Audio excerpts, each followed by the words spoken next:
Hey guys, Dark Humility here. Remember, you can always find me at www.twitch.tv/Dark Humility, streaming Diablo 2 usually 7 days a week, believe it or not. And we've already made several build guides for Season 2 PD2. Hardcore, of course, also explaining some software variations. Today, though, we're going to be looking at the Chain Lightning Trapsin, which is pretty cool build. I know Fire Trapsin's an insanely popular build, but this build allows you to utilize the physical and fire damage on Corpse Explosion in combination with Lightning Traps to have 3 elements going and have no immunity problems. It's incredibly versatile. It can do pretty much any map in general, and overall she's just a really powerful build. She would be classified as an S-class build or an S-tier build according to my tiers guide for Season 2. So she's insanely strong. This will be the strongest build I have done a build guide on to date. Overall, just, being a few minutes faster on some of those maps compared to some of those other builds with about the same level of gear, which is usually my criteria for that. Today we're going to start, of course, by going over the LOD areas she's good on, just like I do with all the characters. And then we'll do some map demos. She has a lot of strong maps, so I'll probably go over more than a few or more than a couple this time. And then, of course, we'll go over the stats, skills, and gear recommendations, including what we already have at the end, just to show you guys what you can do with this incredible build. So yeah, she's very versatile. She's very awesome. We're going to start at the pit. I'm going to go to cows. She's very good at cows, and we'll explain why as we get there. Pit is good for lightning in general, though, especially once you have infinity, because there's no immunities you can't kill. And you run very fast, so you don't have to worry about finding the pit either, due to burst of speed. Let's get that shadow out. And with a combination of Chain Lightning Sentry, Death Sentry, your damage is insane. Mercenary will pop anything that has even some lightning resistance normally, and you can get Death Sentry out for its lightning immunes. Pretty crazy build. As you can see, though, this is a very strong version of this build at this point. She's not even as strong as she could be. She could have more plus skills if you wanted to focus on plus skills. Since this is a hardcore build, though, there's a lot of DR. There's a little bit more FCR for the Enigma teleports for a little bit more mobility. And there's a bit of focus on MF as well, and just getting that attack speed breakpoint for laying traps. But overall, her damage is pretty darn impressive.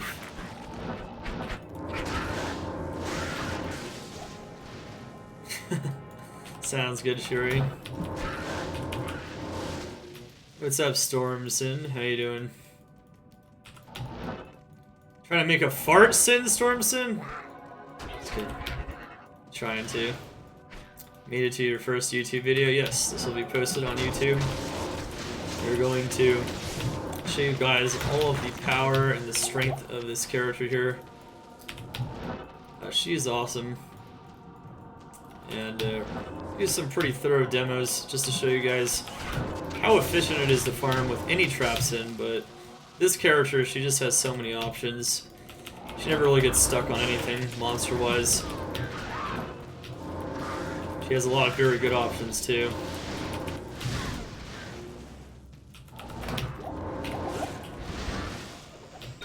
No, I think the kids torture the dogs. I think that's the problem. It's not a good combination. Alright, so as you can see, extremely easy pit clear. You run there fast, you got teleport with Enigma, once you get your Enigma and everything else, and overall it's just really, really strong. Okay, just a second here. I'm actually going to adjust the number. Sorry, we have 306 Magic Find. Get it right, Dark Humility. Okay, here we go. Alright, next up is cows. Now, a lot of the strong areas for a Fire Trapsin are also strong for the Lightning Trapsin. I would say Lightning's better in the pit, though, than the Fire Trapsin. In this case, though, the Fire Sin would be a bit better in cows, but because of Corpse Explosion from Death Sentry, Any high density packed monsters are going to die insanely fast. So as long as you get a couple of kills, you can just level the cows easily, no matter what. No matter what kind of Trapsin you have, that is going to be the case. This is also the same in LOD, by the way. Corpse Explosion on Necromancers, Corpse Explosion on the Death Sentry. Any percentage of monster's life being chunked is going to be very effective. So cow farming is probably one of the things you can do first before you're really geared up, so this is very important. You can also do the pit as well, but you're going to have to avoid the archers a bit more. So if you want to get rich off the cows, which have slightly better rune drop rates than most monsters, and they're extremely dense, have good base drop potential as well.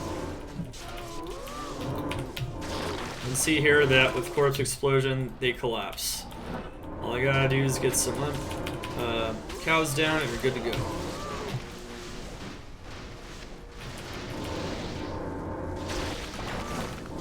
One thing to note here is that even with way less damage, they're still gonna die very fast.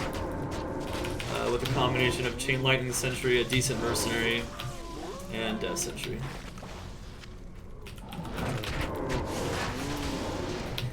What's a budget Uber farmer? Budget? I'd say Blade Fury is still really good for budget if you're looking for budget Uber farmer. Zealer is a bit more expensive. Smiter is also pretty good for budget as well. Chavez. If you want to check out my Zealer guide though, exclamation S2 Zealer guide, which is the one I'm currently using for Ubers. Next time we fight Ubers with him there, we're gonna get him some upgrades. I have the upgrades already ready to go. So that should be pretty fun to go.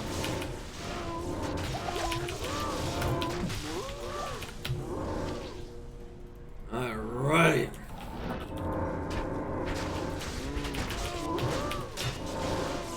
So as you can see, it's pretty crazy. Even the Chain Lightning itself, like even if I don't use Death Sentry, you can see here, once you get the gear, it just shreds. I didn't use any Death Sentry at all there.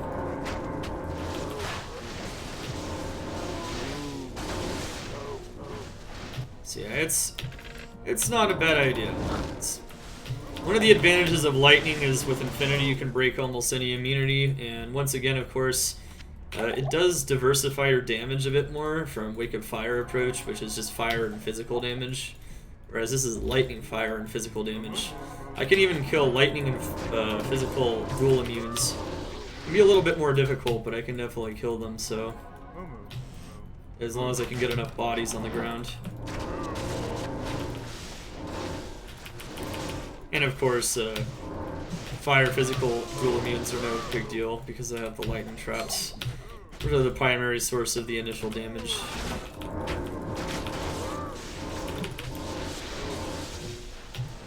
Those are pretty ridiculous.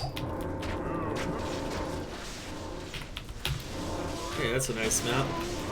See if you find the GGs on this guide, but I almost always find one really good item every guide, so let's see if we do that again. Like one item that's like, wow! I think with the Hammerden, we found the puzzle box. Found like, or was that the Chain Lightning Sword? I don't remember. Found some high runes with the, I can already tell that I'll be your best friend in this. The Bell Necro. It's good stuff in general. Ah, so you know what? It does appear like I would have to, oh man. Yeah, I'd have to restart the OBS, guys. Yeah. That's what you have to do. You have to literally restart the OBS, which means I'd have to restart the stream. I remember that too. Darn. Okay, well. Hey, that works. Ciao Biz! Thank you so much for the follow. Welcome to the Cult of Xander's Day. Yeah, I don't know. It seems like a lot of work just to remove them, but you know, if they become really, really intrusive, you know, we can deal with it. I don't think it's that big of a deal. Alright, so she is a cow destroyer.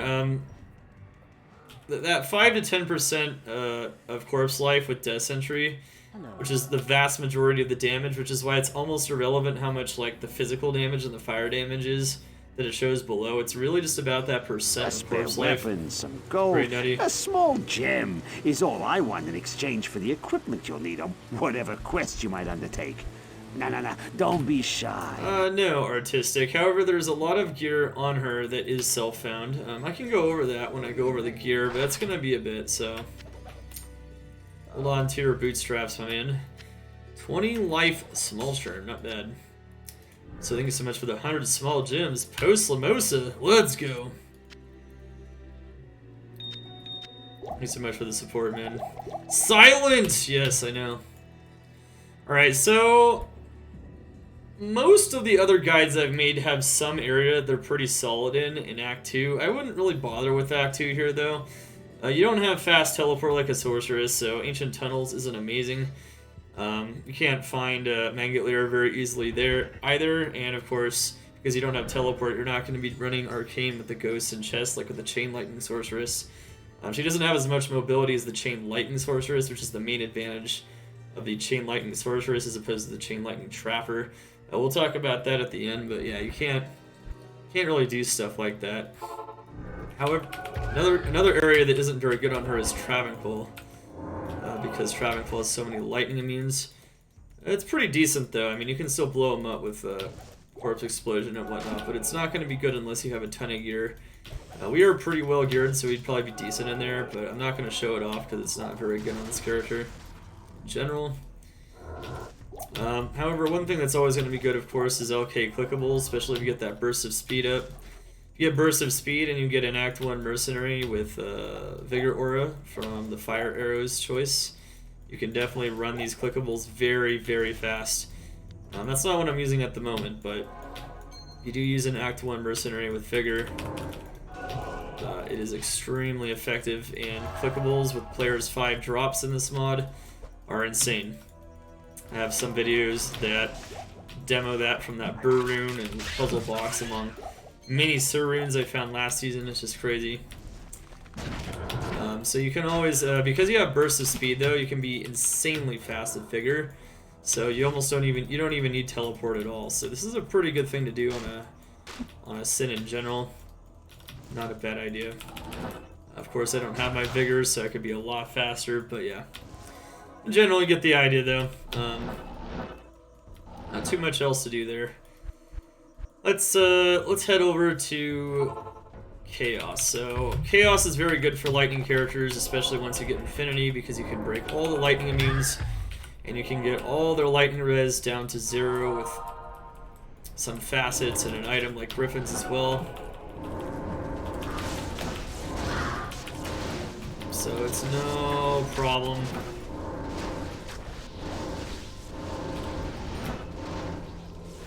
Very easy kills here. Running Chaos is a very effective way to play the CL Trapsin, Chain Lightning Trapsin. You have Surge to cube. Wow, look at that Sacred Armor base. Uh-oh. The bane of my grailing existence. Unique Sacred Armor. The Tyrell's Might. Sure you can. It's Lower Kurast, actually, JRNR. That's where you want to target. Lower Kurast. Okay. You don't even have to just go for the super chests. Even the random clickables are very effective. We're going to do a Chaos run here to demo her prowess in Chaos. If you throw down, anywhere from 2 to 5 Chain Lightning Sentries and then start laying down some Death Sentries, you're going to get some good results. So 1, 2, 3, 4, 5. And then you just start laying down Death Sentries and everything dies, basically. Death Sentry is more effective at doing damage once you have a lot of bodies on the field. Not a lot, really you just need a few, but that's why I start laying down Death Sentries after that. It's usually going to be your go-to approach on this character. Especially when you know you have some lightning immunes. You might actually want to get those Death Sentries out faster. In some cases, if there's only lightning immunes, even if they are broken, you might just want to start it with Death Sentry and let your Mercenary get the first kill. That's a very effective way to play this character here. Once again, we will be going over maps after we're done here with the LOD content, which will be pretty soon. And then we'll be going over... so we're going to do quite a bit of demo on the maps, I'd say, on this character, and then we'll go into the skills, the stats, skills, and the gear. We'll talk about gear options, maybe what you do differently on softcore as well. I am doing this guide on hardcore, but I mean, you can definitely do some different things to increase your damage, overall experience on this character, no matter where you're playing on the PD2 servers.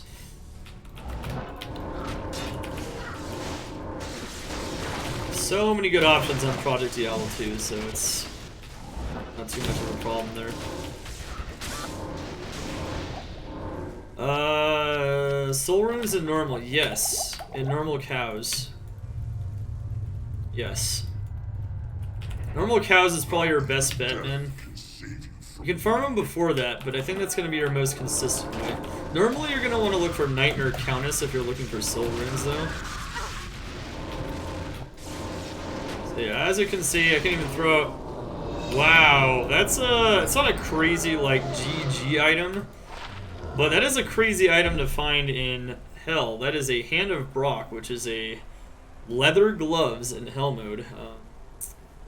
Unique from Diablo. That's pretty cool. Nice Diablo kill item there. I can already tell that I'll be your best friend in this forsaken camp. Very solid stuff. I can even try tweaking it if I want. Faster block rate. Wow. It's pretty cute. Slam it. Slam it!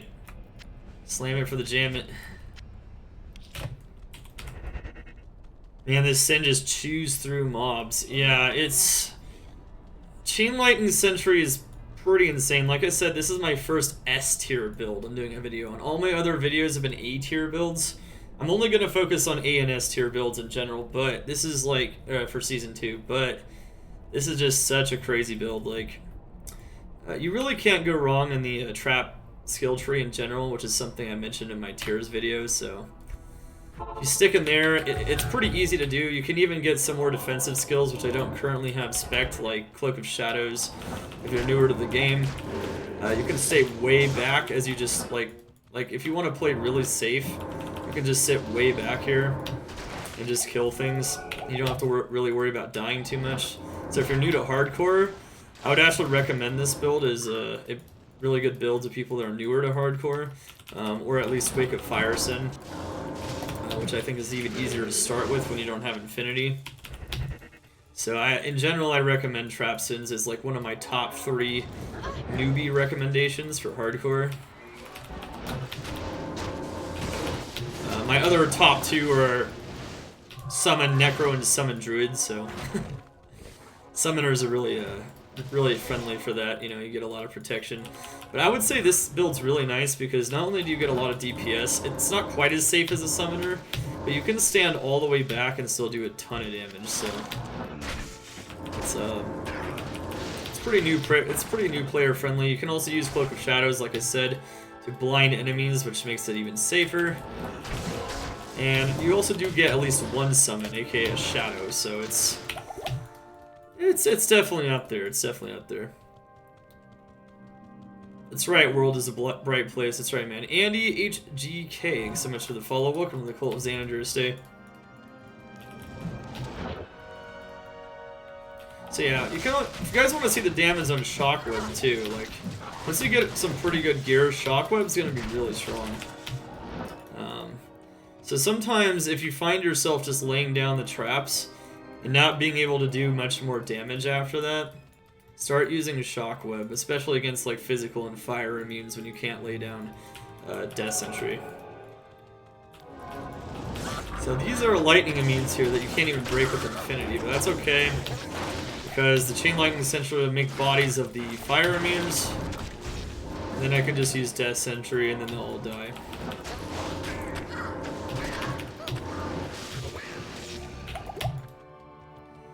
And once again, normally you want to lead with at least a couple of Chain Lightning Sentries. In some cases, though, you're going to want more than that to get more bodies, and then you can start using Death Sentry and whatnot.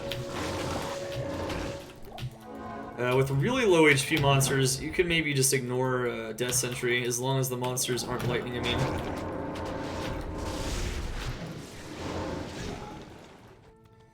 Remember to keep your bursts of speed up as well. That's going to give you your frames for trap laning. We're at max trap lane frames right now. You hear how fast we're laying down traps. Pretty crazy.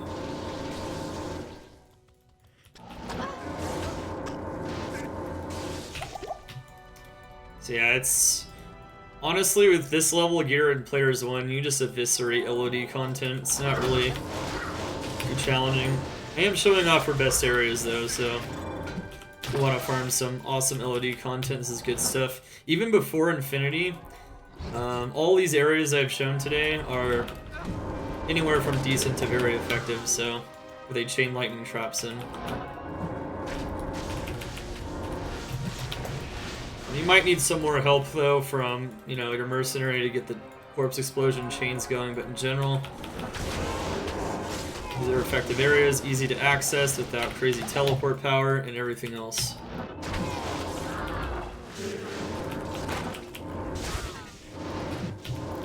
Yeah, that's what I was talking about, too. With the Vigor Aura Mercenary, before you have Infinity, you might want to Fire Arrow Act 1 Mercenary, so a rogue. And if you just go Vigor, you can run really fast to the pit. You can run really fast and get the legs for cows. You can run around the cows very fast. And of course, you can also do LK power farm by clicking all the clickables and whatnot. So yeah, those are all very effective methods of farming with this character. You might want a bit more of a defensive approach maybe in Worldstone and Chaos, so you might not want to do that mercenary specifically, but for the rest of those areas, it's pretty solid. We don't want those soul runes for Blood Ring crafts later. Still stacking our crafting materials for the Blood Ring craft session we're going to want to do. Already did a pretty crazy one for the amulets that we uploaded to YouTube as well. Pretty cool stuff. Alright. Alright, so as you can see, you know, if you have some Chain Lightning traps down just to start out, and then right when they spawn, you can start putting down Death Sentries. That's usually the best way for waves. And then, yeah. I think that was a Lightning Immune lister, too. Didn't check him, but I think he had a Lightning Enchanted on him, so I used Lightning Immune. So with Death Sentry, you can still destroy him pretty easily. Good to know. Then, for Baal, Death Sentry is going to do nothing because you need corpses for that, so just use... Like with any boss, you're just going to want to use, just like the map bosses, you're going to want to use Shockweb and Chain Lightning Sentry. I always have Shockweb on left click for just some more DPS in general, and hey! What do you know? Yeah, if you want to lure, you're going to probably want to farm cows or Nightmare Countess Psycho Killer. That's what you're going to want to do. Alright, so that was a really good drop. These are actually worth a Malrune alone right now. And also, I need those for respecking. Very good. And this unique ring is 20 Dex Ravenfrost. You know, given my garbage unique ring RNG this ladder, I'd say this is actually one of the higher tier rings I've found, so not bad. Not bad. I am still without a single skill ring find this ladder, and I found so many of them last ladder. It was so weird. I can already tell that I'll be your best friend in this Forsaken. I have found Zod runes and tons of Burr runes, so maybe that's where all the RNG's going. Alright, so that concludes the LOD segment of her farming. You can do all those areas even without Infinity and being super geared up. It'll take a little bit longer perhaps, but as long as you rely on Death Sentry in combination with Chain Lightning Sentry, you have 3 sources of damage, fire, physical, and lightning, and you can flatten those areas just fine. So now let's move on to the mapping segment of the guide. So mapping, definitely going to want more gear for mapping. I recommend having Infinity before really relying on maps, because maps have a lot of just resistance to all the elements in general. So it's going to help you having Infinity maybe. It's going to help having maybe a bit more plus skills, like 35 plus skills. It's usually what you kind of want to shoot for on this build and most builds in general. Then yeah, thank you so much for the follow. Welcome to the Cult of Xanadr's Day. So yeah, that's how it is. Yes. I am currently doing that. I am doing that on the live servers, though. Alright, so this game's ending in less than 30 minutes, but that's fine. We have enough time. So we're going to do our first... I would say that for lightning characters in general, this is definitely one of the better maps. You also saw me demo this map on the Chain Lightning. I can already tell that I'll Sorceress. be your best friend in this forsaken camp. So yeah, on the Chain Lightning Sorceress, we also did this map, so good stuff. It's really, really solid to demo. So I'm going to demo her best maps, and of course... I'm in the description, once again, below the video. I will put all the tiers for the maps as well. I'll also mention that at the end of the video again, in case you guys forget. Yes, there will be a tier listing for her maps, so you can see kind of what maps you should be going for. These 5 in general are very solid, though. There's like nothing... These are the kind of maps you're probably going to want on this character, and you know, we'll talk about why, but...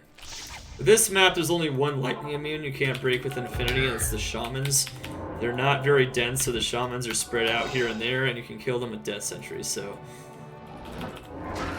In general, it's pretty linear, which means that between your Chain Lightning Sentries and your Death Sentries, you can blow up the whole screen as you move across Bastion Keep. Bastion Keep is probably her best map overall, but it's kind of hard to say.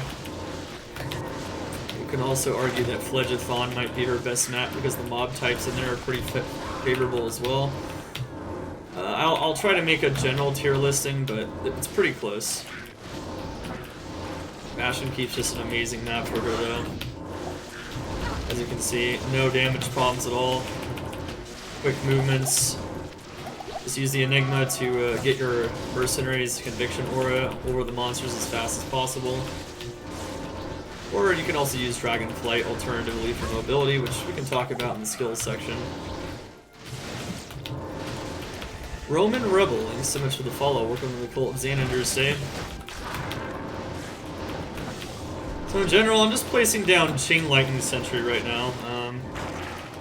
I don't really need much Death Sentry most of the time. However, if you get a ton of density, Death Sentry is going to help out a lot. So in areas where there's going to be more density, or maps where there's more density, Death Sentry will have more of an impact. Even in a low lightning immune area or map.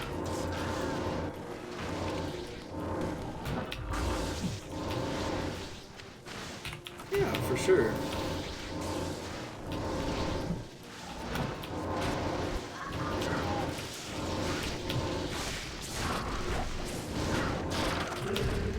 Alright, Gothic Bow.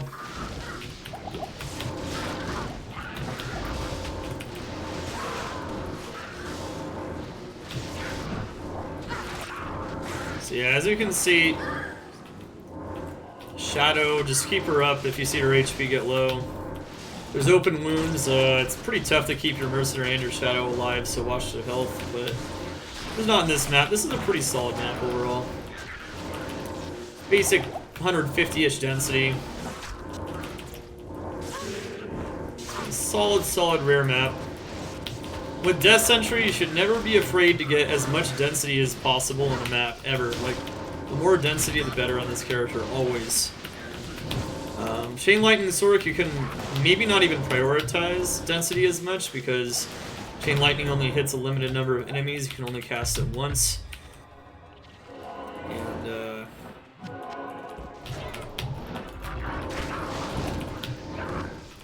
just in general, like, having higher MF might be better. Or just killing more elite packs. But on this character, density is usually going to be like your priority stat. Alright, looks like we have both Lightning and Acid Aura. That's always scary on Hardcore no matter what gear you have, so be careful of that.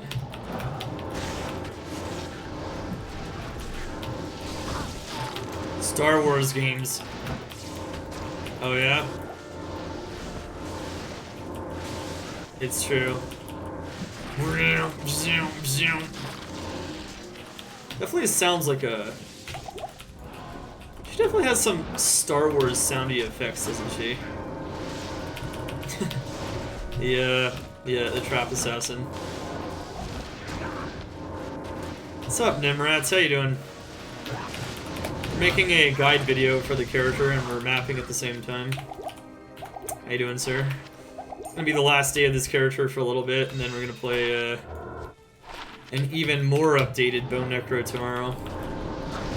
It's pretty insane gear. It's almost to the point to where I might not even really invest in upgrading her anymore because she's gonna be just that much upgraded. It's pretty crazy stuff. Show you guys that tomorrow. Today, though, one more solid day of the Chain Lightning Sin with a guide, so here we go. You're alive, guys! You're alive, gents!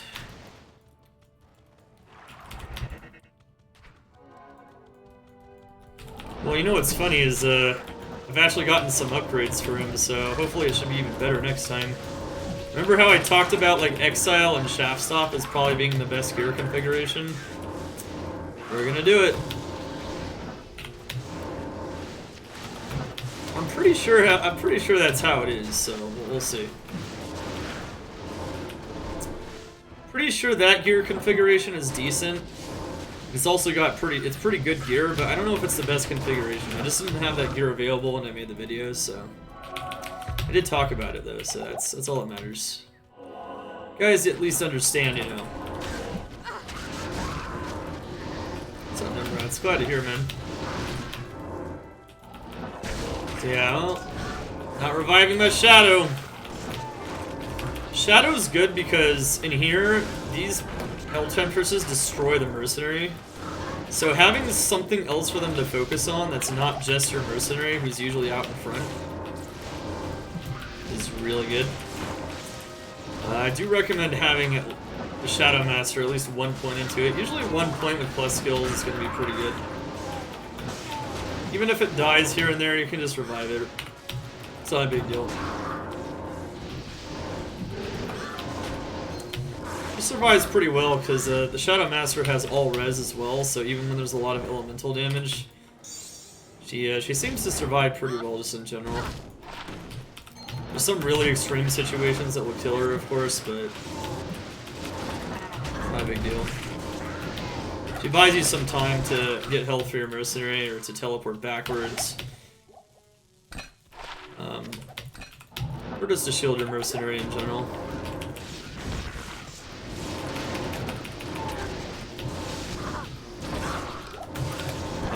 This gear set's pretty awesome now. I found a really good claw base, and I'll explain that. It allows me not to have to tech into Shadow Master directly.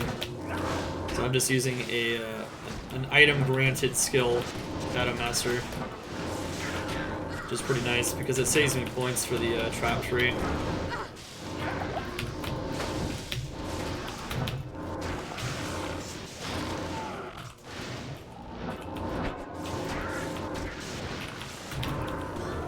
But yeah, it's pretty ridiculous, you know, once you get going on this character and once you get some really good gear. Just put down some stuff and easy. Even getting some lower res procs here and there off the Plague Claw. Which I don't really know if it's that consequential because reducing monster res pretty heavily, but it can be a little bit. The Daily Burr is back! It is for. It was proven 2 nights ago.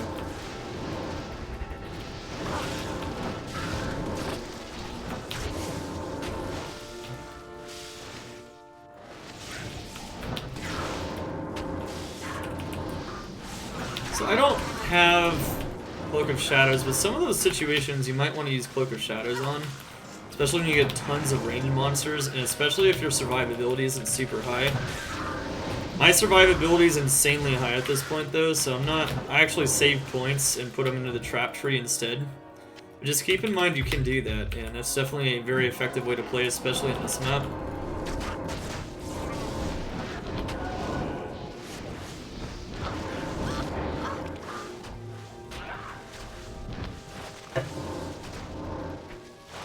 I'll absolutely be playing D2R when it comes out.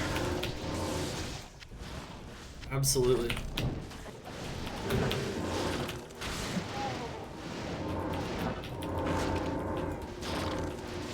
Yeah. Alright. So yeah, as you can see, absolutely destroys these maps. No problem. So yeah, Bastion Keep is definitely going to be one of the maps you're going to want to look out for. Monsters don't have a lot of lightning res except for the shamans. Those are pretty uncommon, and you can just use some Death Sentry here and there just to blow them up if you really want some extra kills. You're already using Death Sentry a lot anyways, so not a big deal. Yeah, you can see it's pretty crazy stuff in here. We're gonna go find the boss and kill the boss, just to demo the same thing we showed you with Baal. Then we're gonna go on to tier 2 maps. She doesn't really have any other amazing tier 1 maps, but she can do ruins okay, but it's not in her top 5 for sure. We're gonna demo all of her top 5, so you guys can check those out. Very strong build just overall though. Remember, we're going to put the timestamps for every part of this video in the description.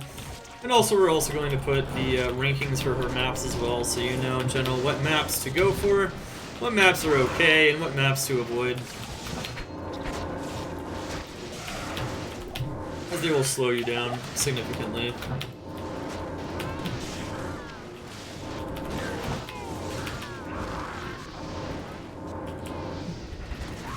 Blizzard Sorceress, man.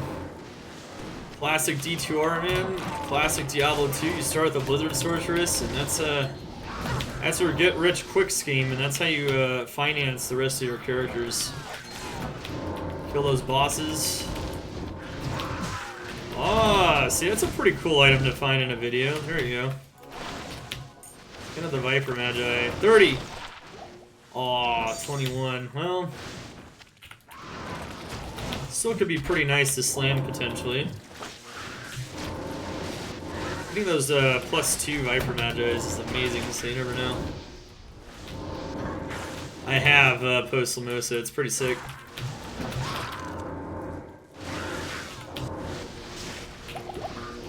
I have.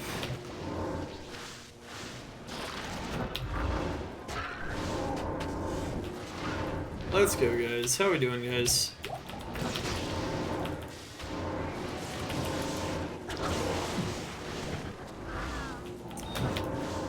Chilling. Alright, here we go.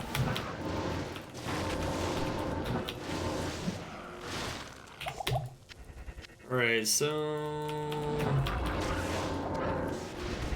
I can already tell that I'll be your best friend in this. We're coming up on the boss. It's gonna be the last thing we show on this map here. Completed about 95% of it, so... it's time to move on. Nice Viper Magi I find, though. This map I have 400 MF currently, sweet. Now one advantage of Trapsins as well is just like with Sorceresses, it's pretty easy to stack MF on them. One reason is that you wear Enigma as your body armor ideally in the endgame, so it makes it pretty easy to stack MF just in general. You definitely get your MF pretty high with this character. Which is always nice for padding your item find stats. Getting some nice items to corrupt for those GG corrupts and whatnot.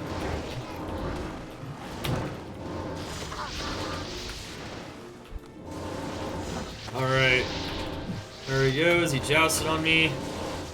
He's not as dangerous as he was. I think even just the last time I made the video, they actually nerfed him, so he's not that bad. And with Shockweb and Chain Lightning Sentry, boom. Down. Blood Moon map, that's a good map. And we also found a unique ring over here. Yeah, very nice. Very nice finds overall. As you can see, we were able to stack a lot of base MF on her, so with the added MF and map, map and map, it's pretty insane. MF and map. Window, thank you so much for the follow. Welcome to the Cult of Xander's Day.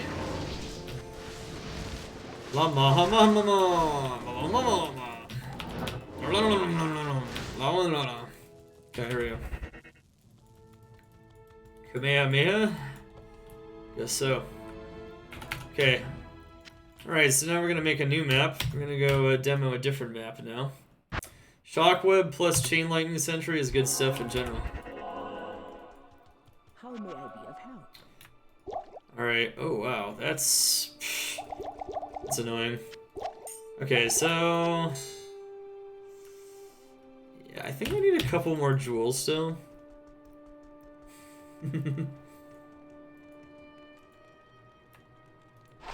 It's good stuff for sure. Okay, here we go. He did live performance? That's insane. Okay, here we go. Skin of the Viper Magi. Ah, that's a garbage one. Look at that. I am Ordini. That's pretty much what I find almost every single time, but hasn't been too consistent lately. Alright, so I have to emerge and Geed this ring, absolve it in Geed's infinite greed. Yes? Destroy it forever in the Mount Doom of his gambling bar. Bam! It's gone. Alright, time to demo a map. No more messing around. Alright, so honestly, it's kind of hard to say among her like very top maps, like how strong she is relative to each of them. I'm gonna do Phlegethon next though, because I'd say this is probably my strongest Phlegethon character, even among characters that are good at it. And it's just so insane because the mobs are really good in here. And it's just an insanely good map if you have a character that can run it very quickly. So we're gonna go demo the Phlegethon in general. Which is arguably her second best map, somewhere in there, and just in terms of like clear speed and everything else. It's pretty insane. Lightning characters in general are definitely going to like this map. There's not a lot of lightning resistance. Only the council members are lightning immune, and everything else has very little lightning resistance. Council members, though, can be blown up with Death Sentry pretty effectively. They don't have too much HP, so it's no problem. That circlet was really disgusting, yeah. Dimensional Blade! It's not a dimensional shard, though. What's up, Tyrilios? How you doing?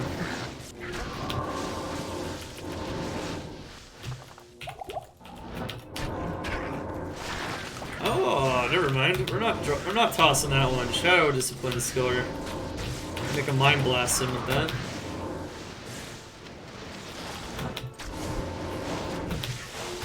Ooh, Geed's Fortune. Alright, chat. Guess on it. 20 to 40 MF. Go, go, go.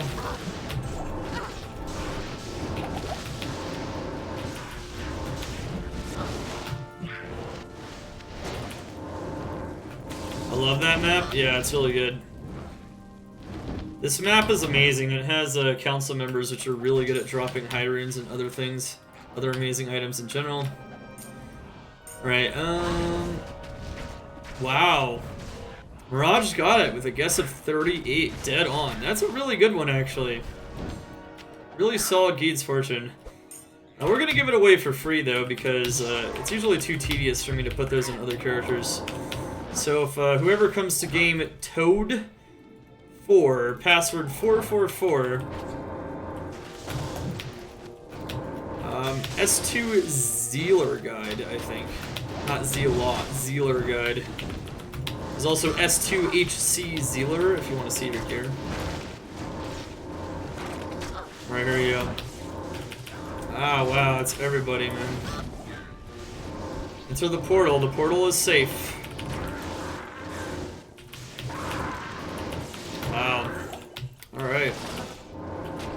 That's a really good Geeds, actually. Nice finds for this video already, but, you know, it's not too surprising. You can see her stats on the screen there. Above my potions and my XP bar, I have all of her primary stats in red there. You can see that's her base MF. So if that's her base MF, the MF I'm getting in maps is usually about somewhere between like 400 or at least 350 and 450, depending on the exact maps MF statistics. So it's pretty insane stuff. Like right now I have 350, so not a lot of bodies. Just making it a little bit difficult to kill these at the moment.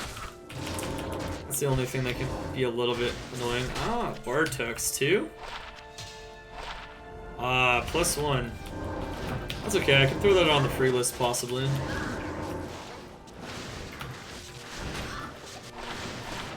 Okay. One thing to watch out for in this map though are charger zombies, which I think didn't spawn in this one.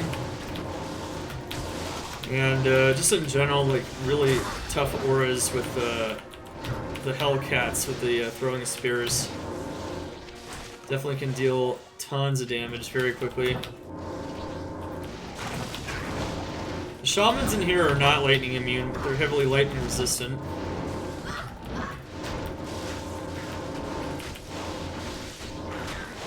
Not a big deal though. You get some negative enemy light res somewhere on your gear, like griffins, facets. You get infinity, and they're gonna fall because you just do too much damage. So most of the time you see I'm just getting a couple of chain lightning sentries out in this map, and then I'm just death sentry. That's usually gonna be the way to go in here.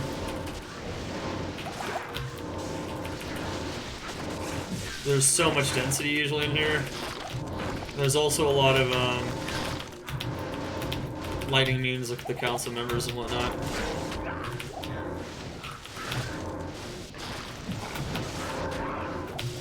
That being said though, if there's only a couple monsters, you usually should just throw a chain lightning sentry. Ignore the death sentry. Once you get some density like this though, start interweaving it and maximize your speed that way.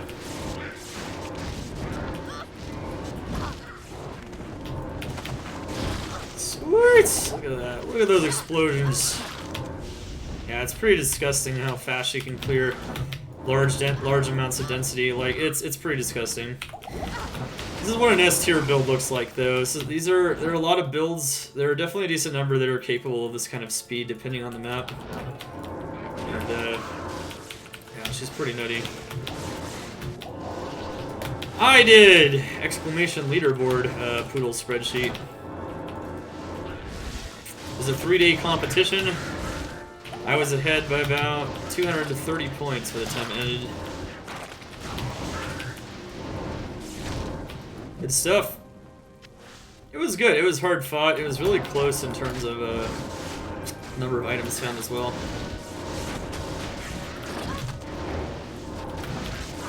Yeah, if your Geeds isn't good, I guess people wanted that really good Geeds, right?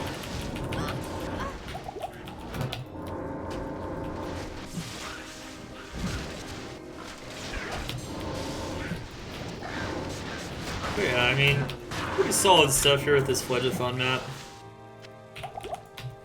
As you can see, she's really good at it. The boss is a little tricky sometimes, though. Kind of hope I can show that, maybe. Sometimes you gotta get him at, like, max range, otherwise you can take a lot of damage on hardcore. Yeah, see, those are all lightning immune, and death sentries is so powerful. Once you get some death sentries out,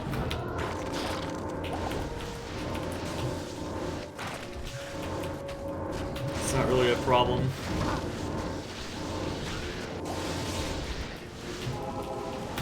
Yes, that is an item filter that we're using here, Prozors. So you have to make an item filter, there's an item filter file and all that. If you want to learn more about how to download one of those, and if you want to see my filter, type exclamation filter in the chat.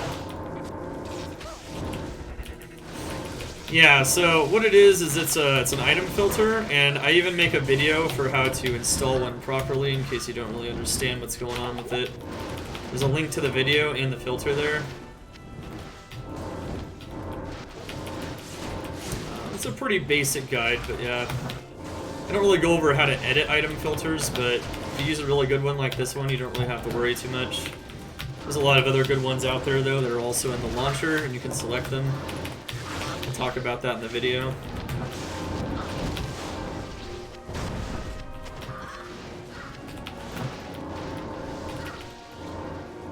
Yeah, no problem, man. Thank you. Yeah, it was definitely an awesome battle. I think we're going to do it again, so we'll give him a chance at a rematch, right? I can try to hold on to the title, right? I can defend the title and stuff. Rainbow filters users gain.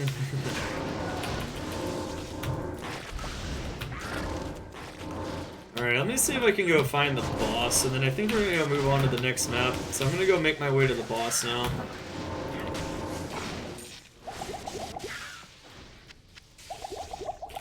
I'm picking up too many potions. That much is pretty clear.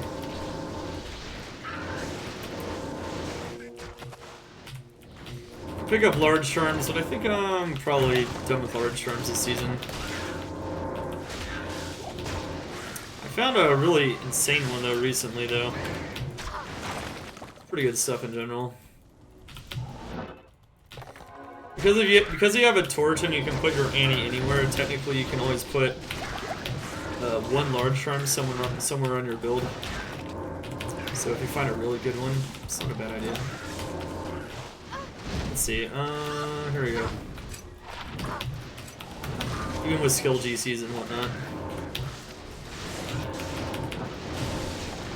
Does not affect you maxing out your skill GCs.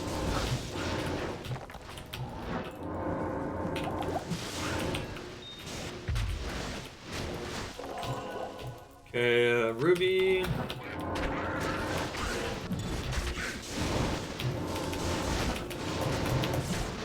So that would be a good time. Does anyone in chat have any questions about this build so far?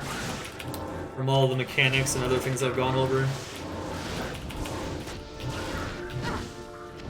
Has it all been pretty much answered? Pretty straightforward?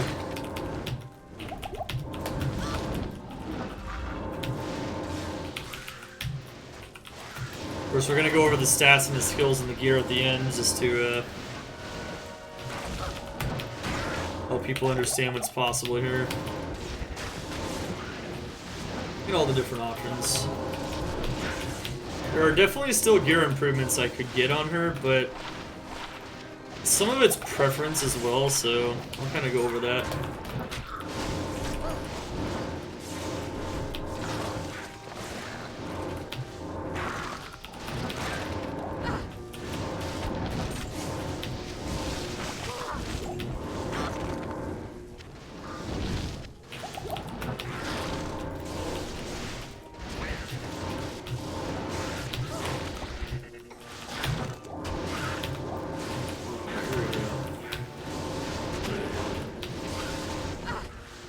Throne of Insanity. Let's do it.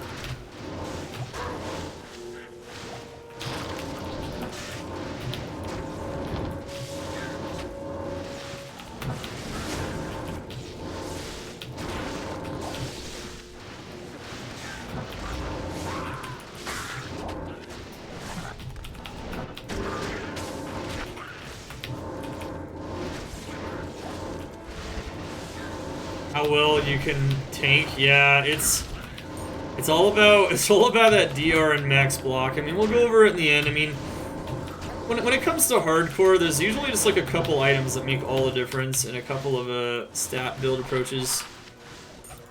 So, talk about that though. We'll talk about it.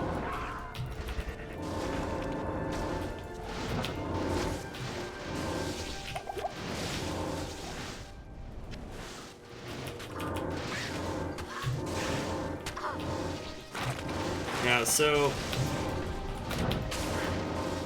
it's all No, you're right, P14. I mean, that's what you want, though. You really want to be able to take enormous amounts of damage, because sometimes they go pretty low on these characters. Sometimes there's some really nasty stuff out there. And the point is to be effective at dealing damage, to find tons of items quickly and not die, right? And when you make an A or an S tier build in Hardcore, that's really what you're looking for. You want a build that has all of those traits.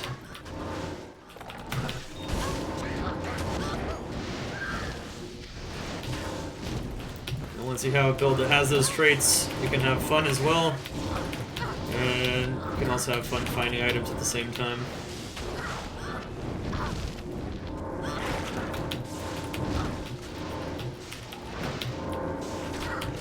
Pretty fun playing this build. Kind of cool seeing the lightning go everywhere. You know, lightning and corpse explosions, everything you'd ever want. It's a very fireworksy type build, I guess you could say. Very flashy.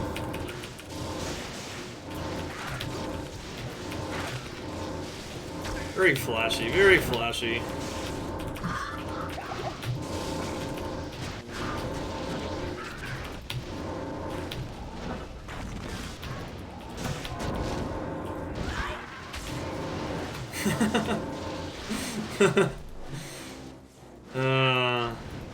Rip Fury. Probably. How long does it take to get to this point? Well, it depends. You want to know how many hours? If you farm on one build and you go really hard on it, I would say somewhere between 150 to 250 hours usually. Once you get this level of gear, just in general, like either through trading or otherwise, it's usually what it's going to be. Alright, so here we go. Just put down the chain lightning sentries. Try to keep them at range so you don't get hit by too many fireballs. And then you can just throw shockwebs as well. And just maximize your DPS against them and bam. That was honestly pretty smooth. Sometimes what happens is he runs up too close. Then you have to back away and then the mercenary keeps backing away and you kind of have to like readjust the distance a few times, but that was actually a really clean fight. I'm liking how we're getting a lot of clean executions in these videos. It's kind of nice. That way you guys don't see me struggling with it too much, but it's not always going to be clean though, just to let you know. It definitely can be a lot more messy than that. I found Skin of the Viper Magi. I found Hand of Brock. Just started mapping though, and making a video right now just showing off the maps and whatnot.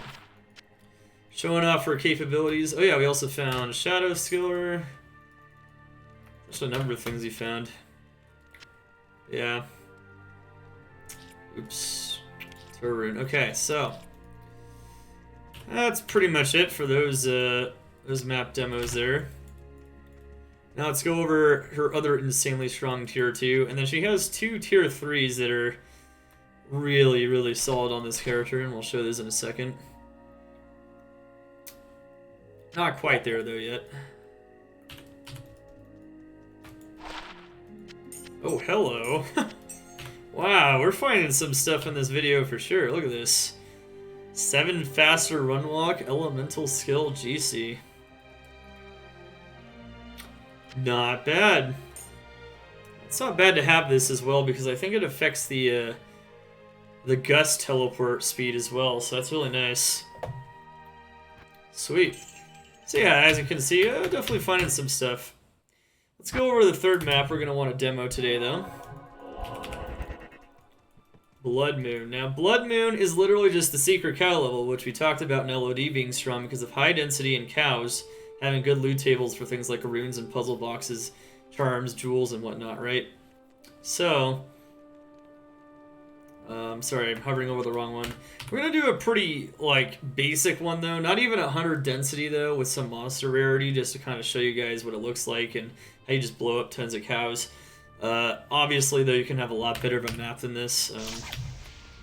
I'm gonna use a pretty basic one here for demo purposes here.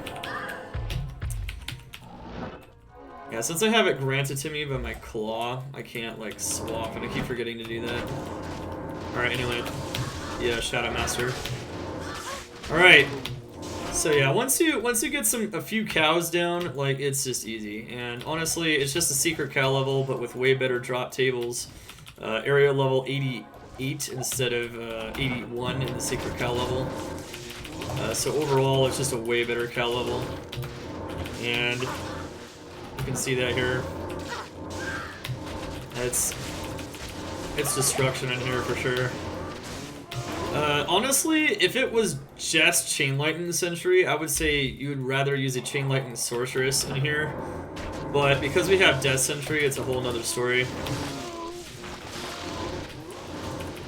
Death Sentry arguably makes it even a little bit faster, which is why once again we're on an S tier build, not quite an A tier build. Compared to the Chain Lightning Sorceress with good gear. Chain Lightning Sorceress isn't even very good without good gear, whereas this character is still an S tier build, or at least an A tier build when she doesn't have good gear. So,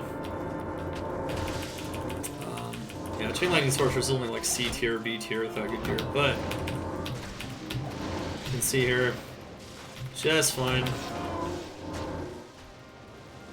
How are my resistances if I'm using Enigma? I'm gonna go over that when I go over the stats, Thyrelios.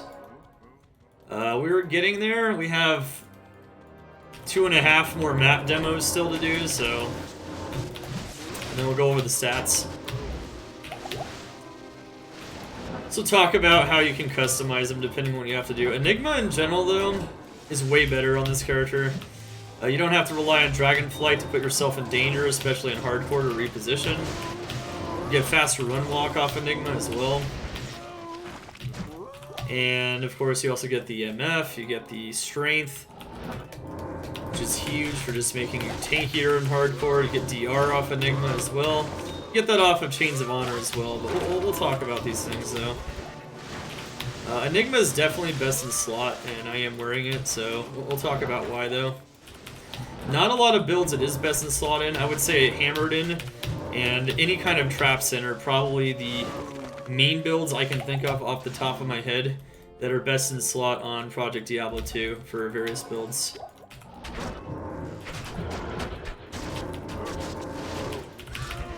So Enigma definitely still has purposes in this. It's definitely not best in slot on every build like it is in LOD, but it's definitely best in slot for a few very strong builds.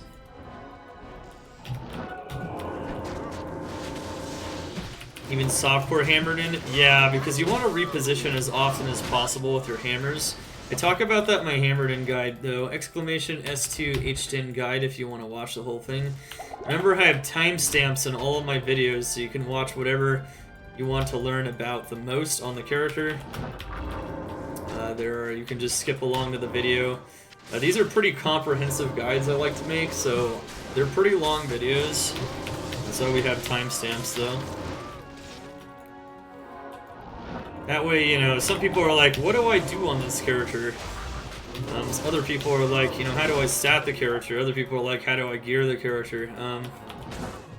Other people are like, you know, well, I'm strong enough to map.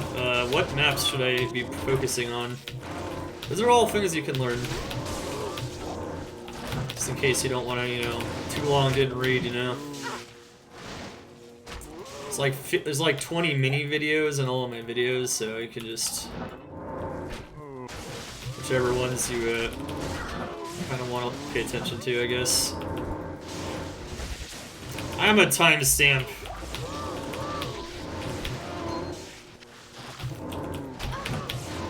That's true. But yeah, as you can see, it's pretty nasty in this map.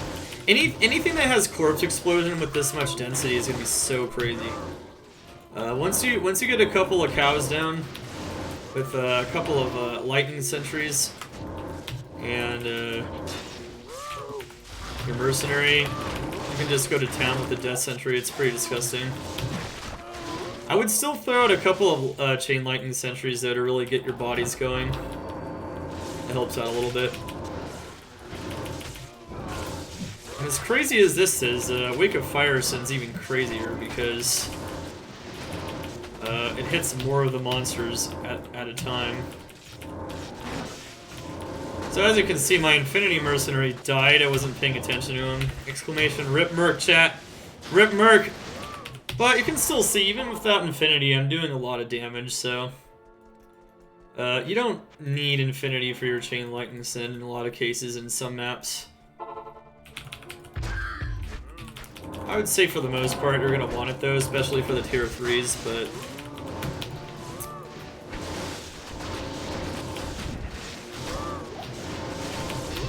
Want to get her to 99? I am not going to get her to 99, no. I'm making one of each class, and I'm doing farming with tons of different characters, so I'm not really going to be focusing on getting any characters to 99. That's kind of what I think I prefer to do on PD2, to be honest, but I don't know. Maybe one of these seasons I'll do it. I'm abusing my mercenary again.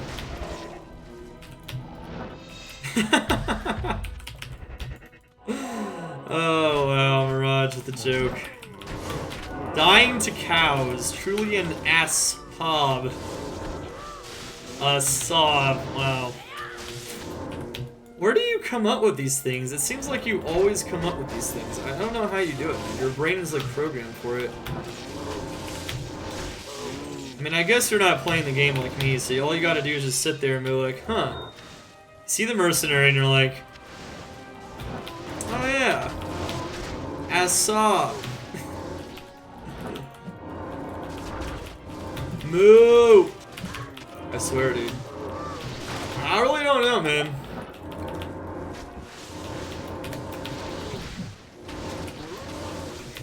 Moo!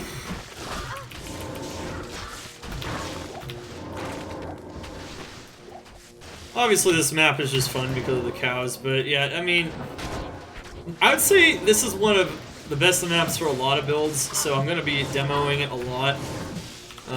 But as you can see though, when you have Death Sentry especially, it's really strong. Because the density is so high, Death Sentry really has to be used here, but some other maps not necessarily. Alright, she didn't drop much. That's the Cow Queen. Pretty easy boss, all things considered, to be honest.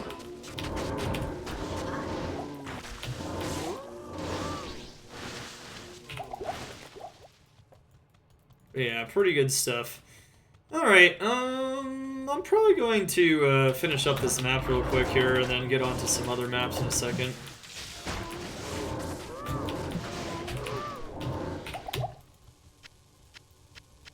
I am overburdened. Like the saw better. Nice!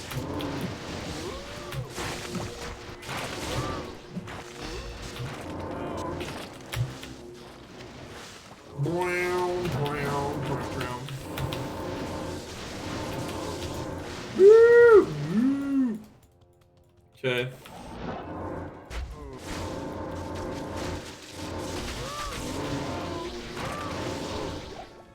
I can't carry him. You get the idea, though. I mean, even without crazy damage, but once you have this damage, like, you can even rely more on Chain Lightning Sentries just to get tons of bodies. You can just start slaughtering him. Pretty good stuff in general. Blood Moon is awesome. Alright, so that's pretty good stuff, right?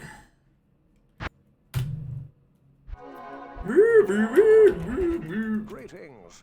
Okay. It's okay. I got a lot of Blood Moon maps, and that one I didn't roll. I rolled it and I was like, alright, you know, that's decent enough for the demos, I guess. Alright, so the next one we should probably talk about in order is probably Ancestral Trial. Once again, lightning damage characters are very good in here. There are not any hard lightning immunes at all, actually. There's some lightning resistance, but that's about it. It's a tier 3 though, so I recommend having a bit stronger gear before you attempt this in hardcore, of course. So now let's move on to her strong tier 3. She has 2 that are really strong that come to mind.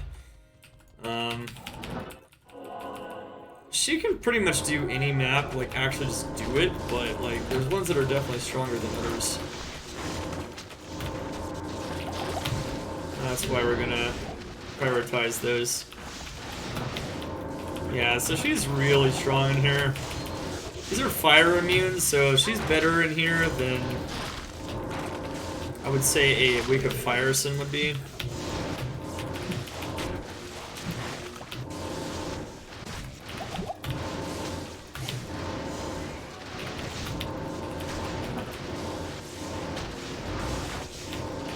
Once again, just put out that Death Sentry for extra damage.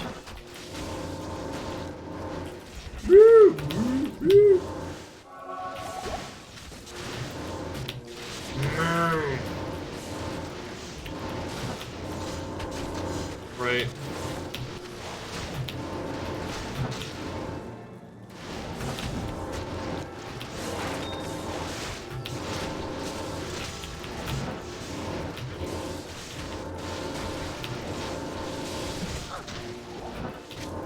Oh, baby, let's go.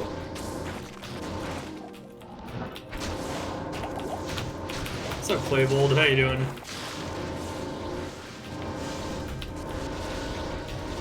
So yeah, as you can see, she's a beast, and this map doesn't take too long, so I might actually do the whole thing. See if we can encounter any difficult situations in here. Pretty solid map, though. It is on softcore, though, wind doge. So, I never recommend dual claws for hardcore. I'm going to be going over that soon, though, so if you want to stick around for the final segment of the video, I'm about to go over it very soon here. Probably about 30 minutes. We're going to go over all the specifics of the build and what to focus on and how to make a strong chain lightning send.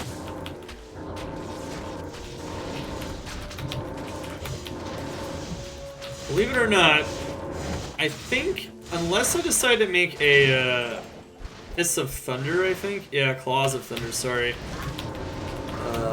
Send at some point. This might be the last electricity-based build guide I make. This ladder.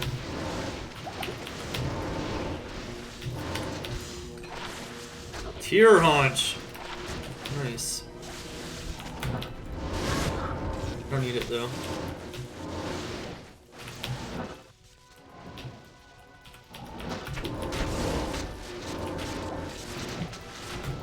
What's up, this small giant? How you doing?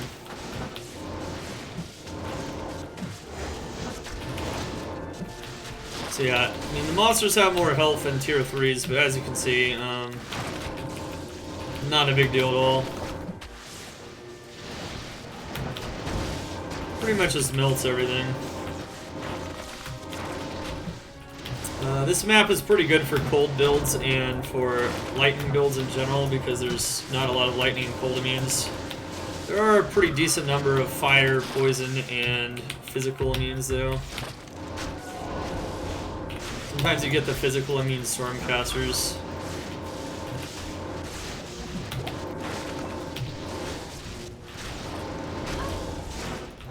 It's also good for magic damage characters as well.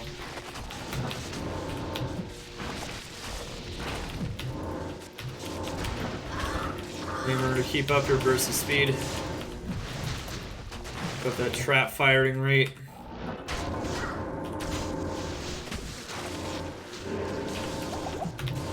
Yeah, this is a pretty darn strong version of this build for sure. As we get more and more wealth on the ladder, like I'm going to start making guides as they're even stronger, rather than when they're a little bit weaker.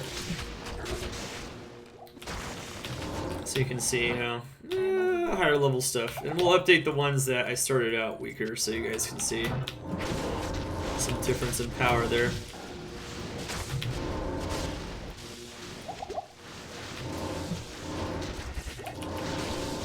What's up, Prozors? How you doing?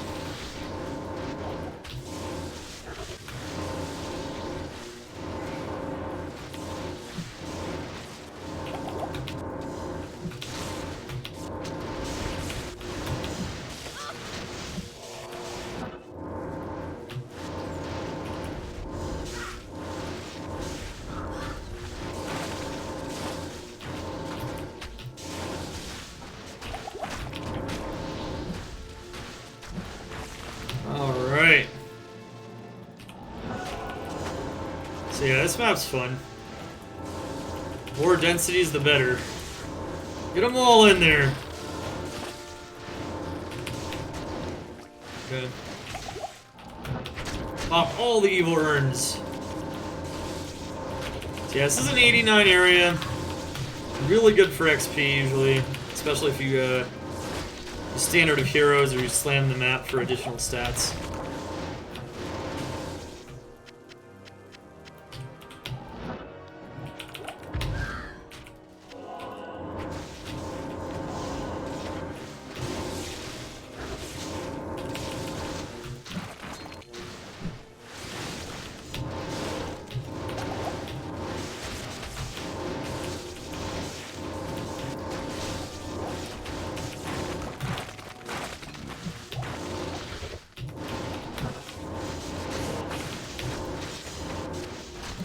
Alrighty, let's go.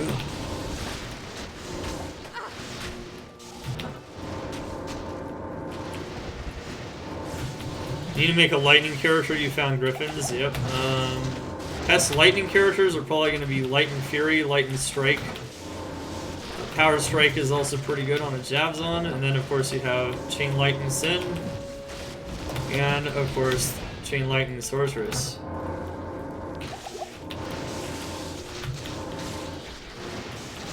Pretty good stuff there. Also, Claws of Thunder does an insane amount of damage. It's got really good damage on it.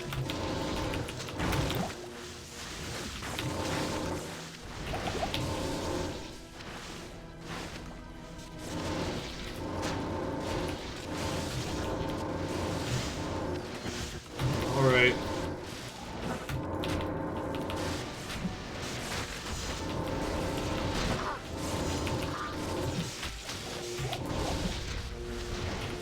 Alrighty.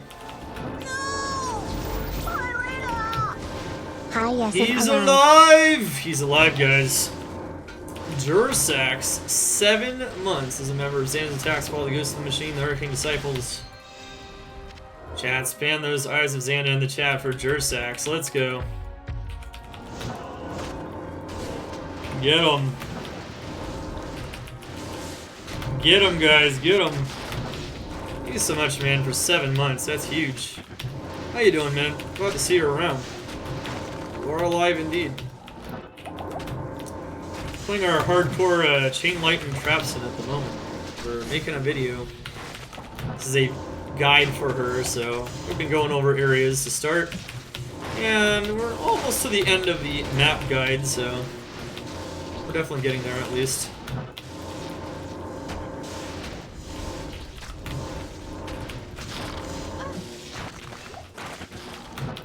So yeah, this is a nice density map too. You really want that density higher. I'd like to stress that even if I'm not using the very best maps I possibly can for demo purposes, you really want really high density, and that Sentry will carry you for sure. Once you get some bodies, start throwing out some dead sentries. Lightning is going to be more effective against fire immunes, of course, though, so right here, use the physical portion of Death Sentry, and it dies pretty fast, along with the Mercenary. It's that lightning fire immune.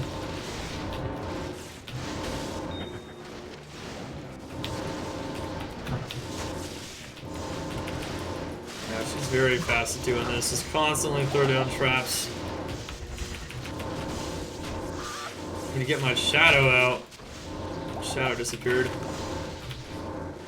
Oh wow, that is some nasty poison, actually. Oof.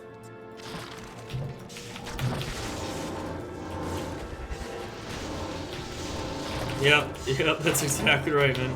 Well, you know, she's still pretty brand new, yeah. Still pretty brand new. Pretty brand new. That being said, you know, we can take the new label off of her. She's not that new anymore. I mean, she is our newest character, but not that new. I have the new on there because she was still my newest character, but we're gonna make another one this weekend, so she's not gonna be a newbie very soon. What's up, Rage Nerd? How you doing?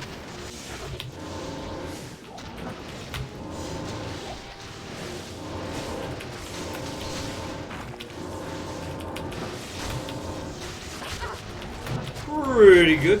Glad to hear it, man.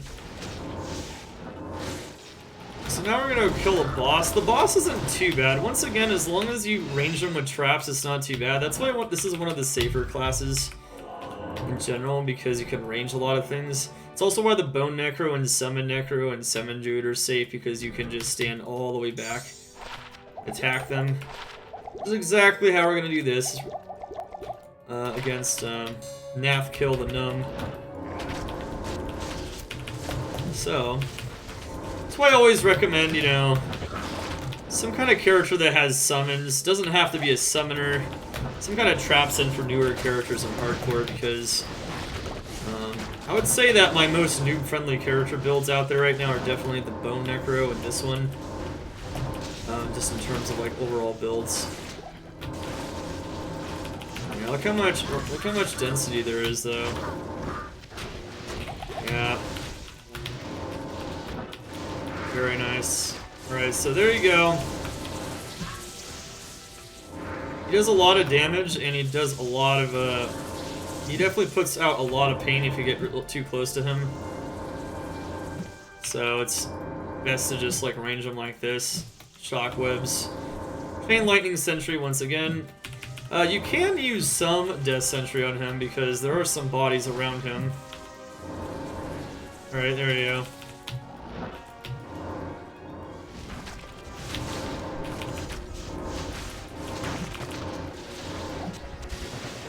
You can also pull him to some bodies if you really want to, but it can be kind of difficult. Alright. Alright, I mean, they pretty much did all this map, so we're gonna actually move on to the last map she's extremely strong in. Especially once you get Infinity. This map is almost doable. You can do it without Infinity, really, because there's no lightning immunes, but it's definitely gonna take longer. Even as a tier 3, it's definitely possible, though. Let's move on to her last really strong map, I would say.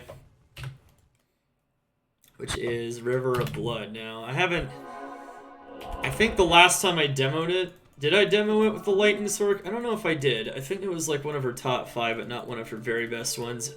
Definitely really strong, though, on this character. Lightning abilities in general, especially with Infinity, are very good in there. There's not a lot of lightning immunes. And if they are, they're mostly broken by Infinity, or they can be blown up by Death Sentry because the monsters are so packed together. Just make sure you get some high density on this map and you're good to go. As a good demo of this, though, we have a very high density River of Blood map, which is our highest density map yet. Just to show you guys kind of like how she takes advantage of density, especially in a tier 3. And especially with like, you know, you usually have pretty darn good XP. It's an 89 area, it's the highest level area you can get. So we can show you guys how this works. This one has crushing blows, so always be mindful of those danger stats in Hardcore. That one could be a little bad. It's not too bad though. We'll get into it though.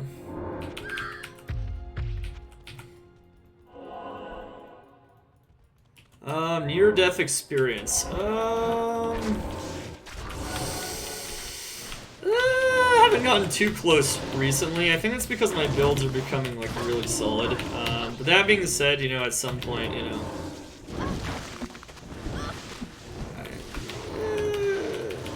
I don't know. I haven't had too many crazy near-death experiences recently. Definitely had some somewhat recently, but not recently. Like, no. So yeah. Alright, so yeah, let's destroy this map. 200% density.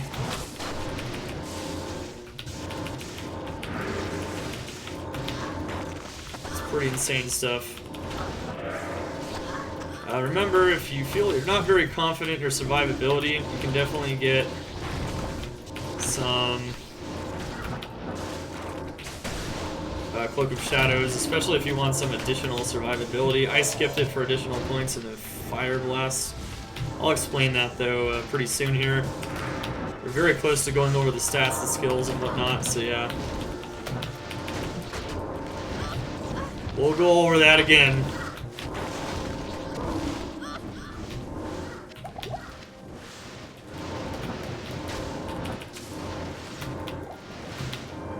Whoever trader used to use the stuff I find. I mostly use the stuff I find, but I trade a lot for lifer skillers because in this mod it can be hard to survive consistently without that extra like 200 life from them, like 150 to 200 life. I do tend to use things I find though. I'm one of those players that really enjoys using things that I self-corrupt and self-find in general. Because it's like, dang, that was an item I found, you know? And I can talk about which of those items, you know, at the end here. What's up, Poodles? How you doing? Dang, Instinct Dealo, that's rough. Yeah, man, we did an MF competition with Mr. Llama yesterday. And we were victorious! Exclamation leaderboards or sacks. Yeah, man.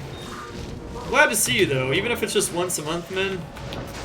Glad you're still enjoying the channel and you're still supporting us, man. It's awesome. It's crazy. Always above and beyond, man. A favorite item this ladder? Hard to say. My 3-socketed Storm Shield corruption, though, is pretty insane. This one right here. I got another Cannot Be Frozen War Traz. I've had a lot of luck with those. I got one of those last ladder, too. Oh, hello. That is an amazing find for a video. Here we go. Grandfather. Got 432 MF in this map specifically. Been pretty good. Look at that. Great stuff. So yeah, as you can see, I'm not even using Cloak of Shadows. 200% density, there's archers. This build can definitely handle some of the more dangerous situations.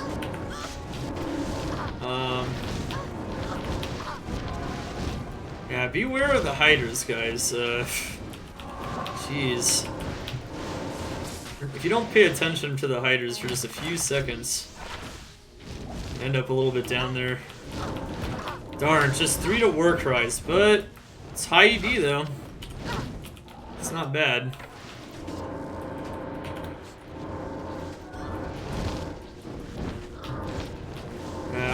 Careful for that mercenary health there. Slam it. Alright, here we go. Slam it on stream. Right now. Here we go. Oh, of course. Well, that's a nice thing to have for the demo video right there. Bricking a grandfather.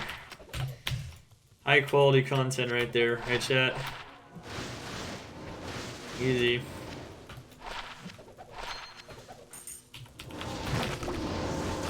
Alright, well that's okay. It was only a +3 War Cries anyway.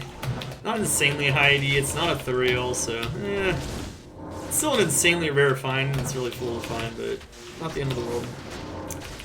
Here we go. Brick Humility, yes! Get those emotes out there, man. Brick Humility.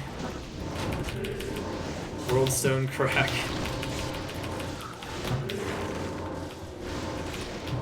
Okay, well, we know what's up, man.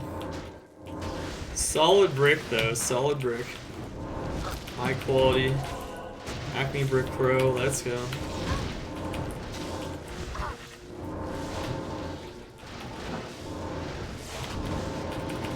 Yeah, so as you can see, it's really strong in here. Only the Death Maulers are immune to lightning. They can be broken by infinity. Council members are too, but once again, kind of like with Phlegethon. Plenty of monsters to blow them up. They're not a very dense monster typically, so... Yeah, these are easily broken by infinity, which means with infinity plus like griffins or something, it's a breeze.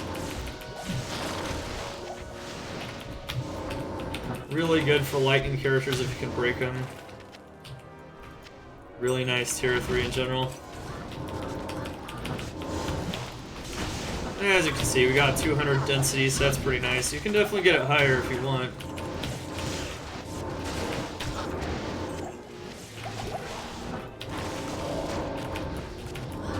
Yeah, Death Sentries is so good in these situations.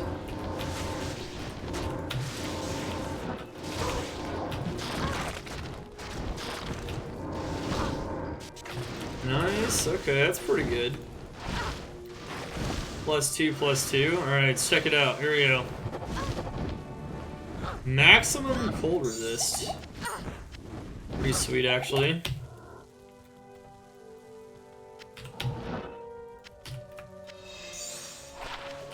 A defensive skill or rip. I don't think those are being used too often if they're plain. Most people that can afford a Dragon Den can afford lifers, so it's pretty rip.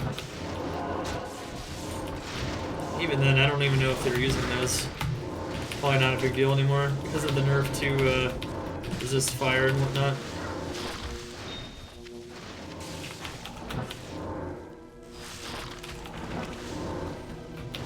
You never think you would have seen the day, chat, when cursed skillers were more useful than defensive skillers? I never thought that.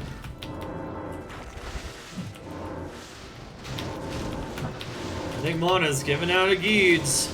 Hardcore PD2, let's go.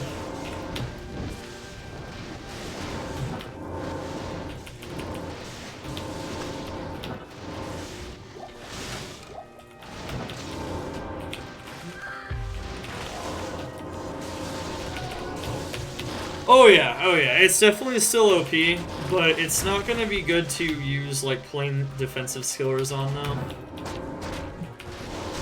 Because they nerf the resist auras. Dragon Den is still an S tier build, I would say. And that's what I talk about in my video as well. I'd actually say it's the strongest build a paladin has for mapping still. Is Dragon Den, even with all the nerfs.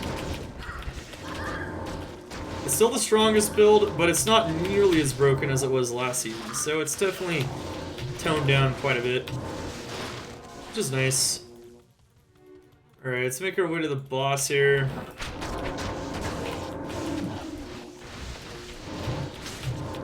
Oh yeah, I talk about that in my video. Type exclamation S2 tiers if you want to see all the tiers for various builds.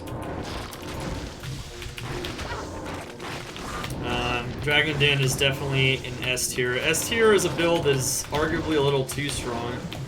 It's also the highest tier rating I give a build, with the exception of Wake of Fire, which has double S tier as its rating, because it's just that powerful.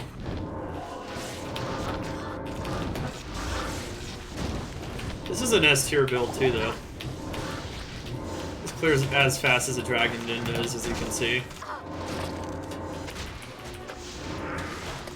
No problem.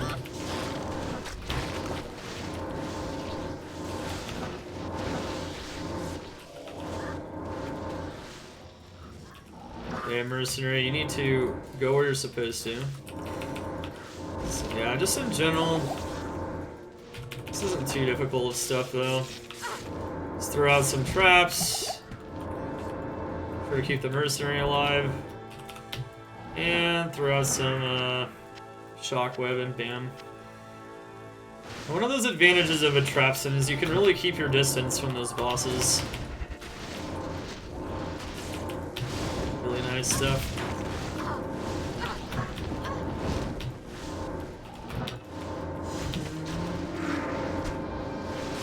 Alright, here we go.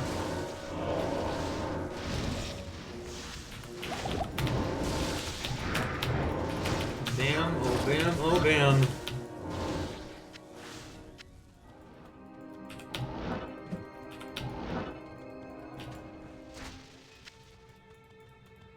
Alright, so that was pretty easy, right? This map gets destroyed for sure. And if we walk it back to the end here, we'll go over the stats, skills, and the gear, and also talk about how she compares to other lightning-based builds and why you'd play those builds and maybe why you'd play this build instead. In general, since she's an S-tier build, she has a lot of advantages, but we'll also talk about her relative to Wake of Fire, because that's another pretty common question for this build. How does she perform relative to the strongest build in Season 2 PD2? Wake of Fire, so we'll talk about that as well. Why would you play this and not that? Well, there's some reasons for sure.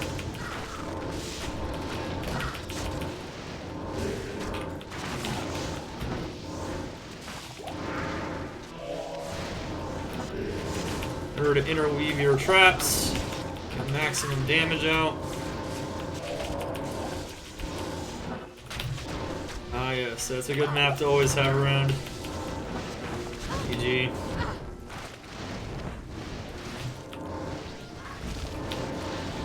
What's up, Young Guns? How you doing?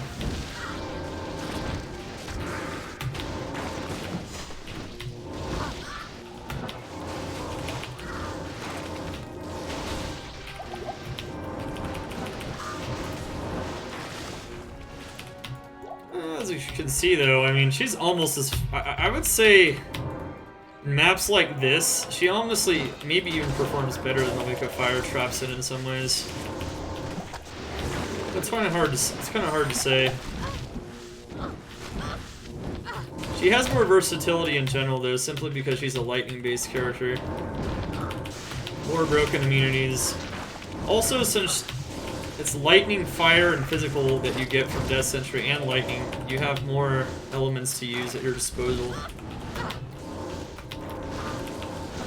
Yeah, we'll talk about some of those things, though. Maybe you want to go lightning once you have the gear for it.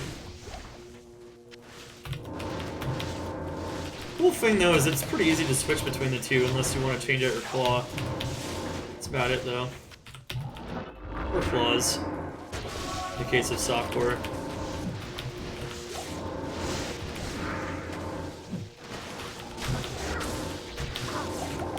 Alright, so diamonds, sweet.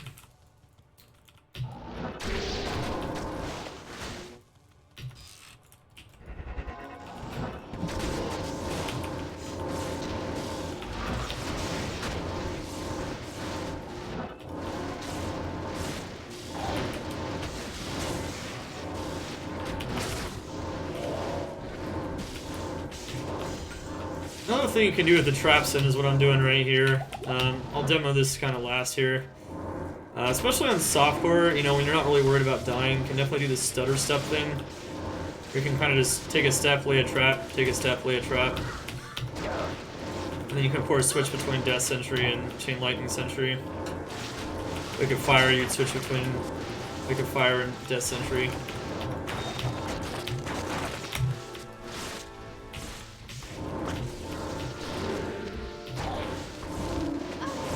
It definitely helps you advance through the map a lot quicker. You can also dodge like this too. There you go. Bam. I don't do that as often in hardcore though, because it can be dangerous to get ahead of yourself without knowing like what monsters have what auras and whatnot. Ranged monsters with fanaticism and might, for instance, can just pop you, and you won't even know they're there sometimes. They'll just be on the edge of the screen. It's definitely better to do in softcore. Is basically my point there. But it's a pretty optimal way of playing a Trapsin in general. Hey, what's up, Otis? How you doing? All right, so. All right, chat. Time to go over the gear. Stats and the skills. We're going to start with the stats like we always do, just to let you know kind of how to build, you know, what you're looking for when you're building this character. We're going to start with the hardcore explanation and then the softcore. We'll go through that here right now. So, alright guys. This is our Chain Lightning Trapsin. This character, my res is actually not maxed on this character. It's the only time I've done a demo where the res is not maxed. However, with what I'll explain with the gear is that poison res isn't really necessary to max on this character. Well, one, I mean, it's not going to kill you anyway, especially if you have like antidotes and you're just popping health potions. But one thing to note is that this character has an aura on her because of my claw that actually makes it to where I don't have to worry about it. So the res is pretty strong. Lightning res is based on a corruption as well, so that's pretty cool. You don't need that though. Kind of usually just going for max res like normal though. Here are my damages. So we got about 8,000 Shockwave, 8,000 Chain Lightning Sentry. And Death Sentry does this much, but it's mostly the percent corpse life, which is not listed on the tooltip, which is fire and physical damage. And since we're in hardcore, we're going to want to go for max block. So this is something that's pretty different from hardcore and softcore. You can actually just go pure vitality if you want to on softcore and using claws, and then even go claw block if you wanted to. You can put some extra points into claw block, or you can just put 1 point into it and just have a decent amount of block. And just go like full vitality if you want. If you use 2 claws, you can get a lot more DPS potentially, but you will die if you do that in hardcore at some point. It's just not possible to really get higher than 60% with claw block. And also you don't get the DR from the shield, and yeah, it's just a lot harder to build the character in hardcore like that in general, and you just lose a lot of stats and defensive stats that are very important. So we want to put in enough dex to get max block. Since we're with the shield we're using, since we're using Storm Shield, just gonna get max block with Storm Shield. And Storm Shield's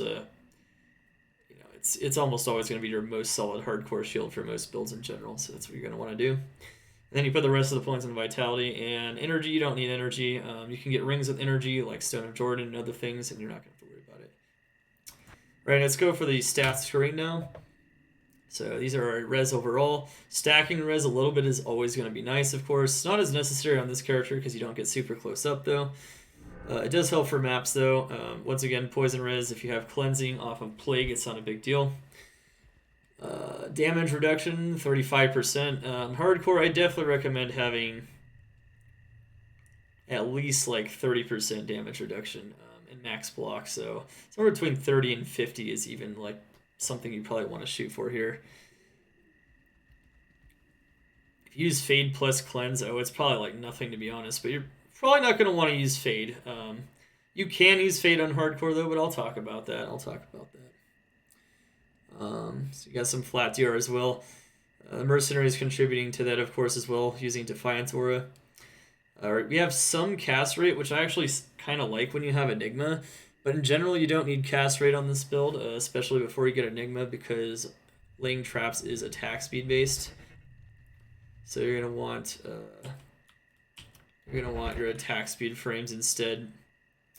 So right now my base IS on my gear is 20, but since I have 22 from Burst of Speed, I get 42, and with a Greater Talons base, that puts me at the highest frame just barely.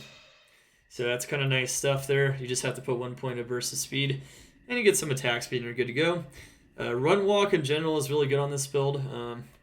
So getting some Run Walk GCs, for instance, is pretty nice, because if you use the Stutter Step for using Step Trap, makes you go farther. It makes you destroy things a bit faster.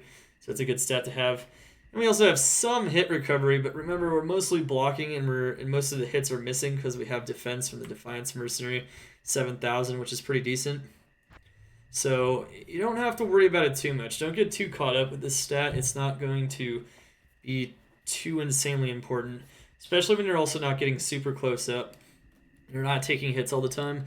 I don't like it to be 0 though, because all it takes is some continuous volleys and you can get stuck in hit recovery very easily. So I like to bring it up a little bit higher than that. All right, so yeah, and of course, block rate's nice on Storm Shield too, so when you take projectile hits, you get max block there as well. And one thing to note is that MF is, if you get around like 200 or higher, even in vanilla content, it's pretty solid. We can stack a lot of MF pretty comfortably on this character, especially once you get the gear for it and once you have Enigma and whatnot. So may as well get 300 plus. In maps, I get really high MF on this character, so she's very, very effective at magic finding in general. Not even struggling for MF at all, really. This is without being in a map, so you can see just how much it is. Pretty crazy stuff. And I think overall I kind of covered, pretty much the basics of, how you want to, what stats to focus and whatnot. Once you get Enigma, the cast rate will affect the blink speed, but it's not an insanely huge deal. I do like it to be at least somewhat higher, which is why I use some of the gear that I do, but you can see that here in a second. Anyway, let's go over the skills. So the only thing to mention about a Trapsin of any kind in the martial arts skill tree is that Dragon Flight can replace Enigma. So if you don't have Enigma, you can reposition your Mercenary, which has Infinity or whatever, in front of you, or just reposition your Mercenary and your Shadow in front of you. It is a little more dangerous to use this ability on softcore, though, as it's... on hardcore, because you have to actually teleport to a monster. And in some maps with charger zombies, like reanimated hordes and whatnot, it's really bad. So it's nice to have, but I don't even focus on it. Once you get Enigma, you really don't need this at all, because you don't need to constantly reposition. Like on a Hammer Rune, you just need to reposition here and there. So it's definitely an option, though, when you don't have your Enigma.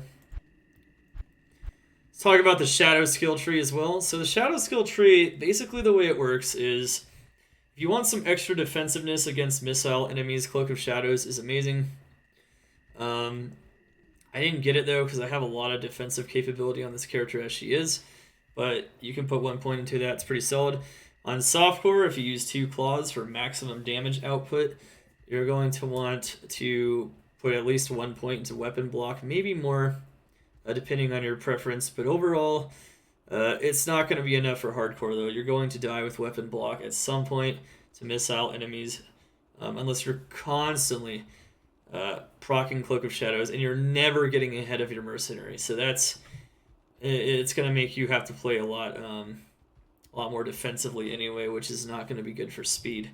So ultimately, weapon block is usually not going to be the way to go on hardcore, though. Burst of speed. I have 1 point into it. 1 point burst of speed with a item that gives me 20 attack speed. It gets me 42, so I'm good to go.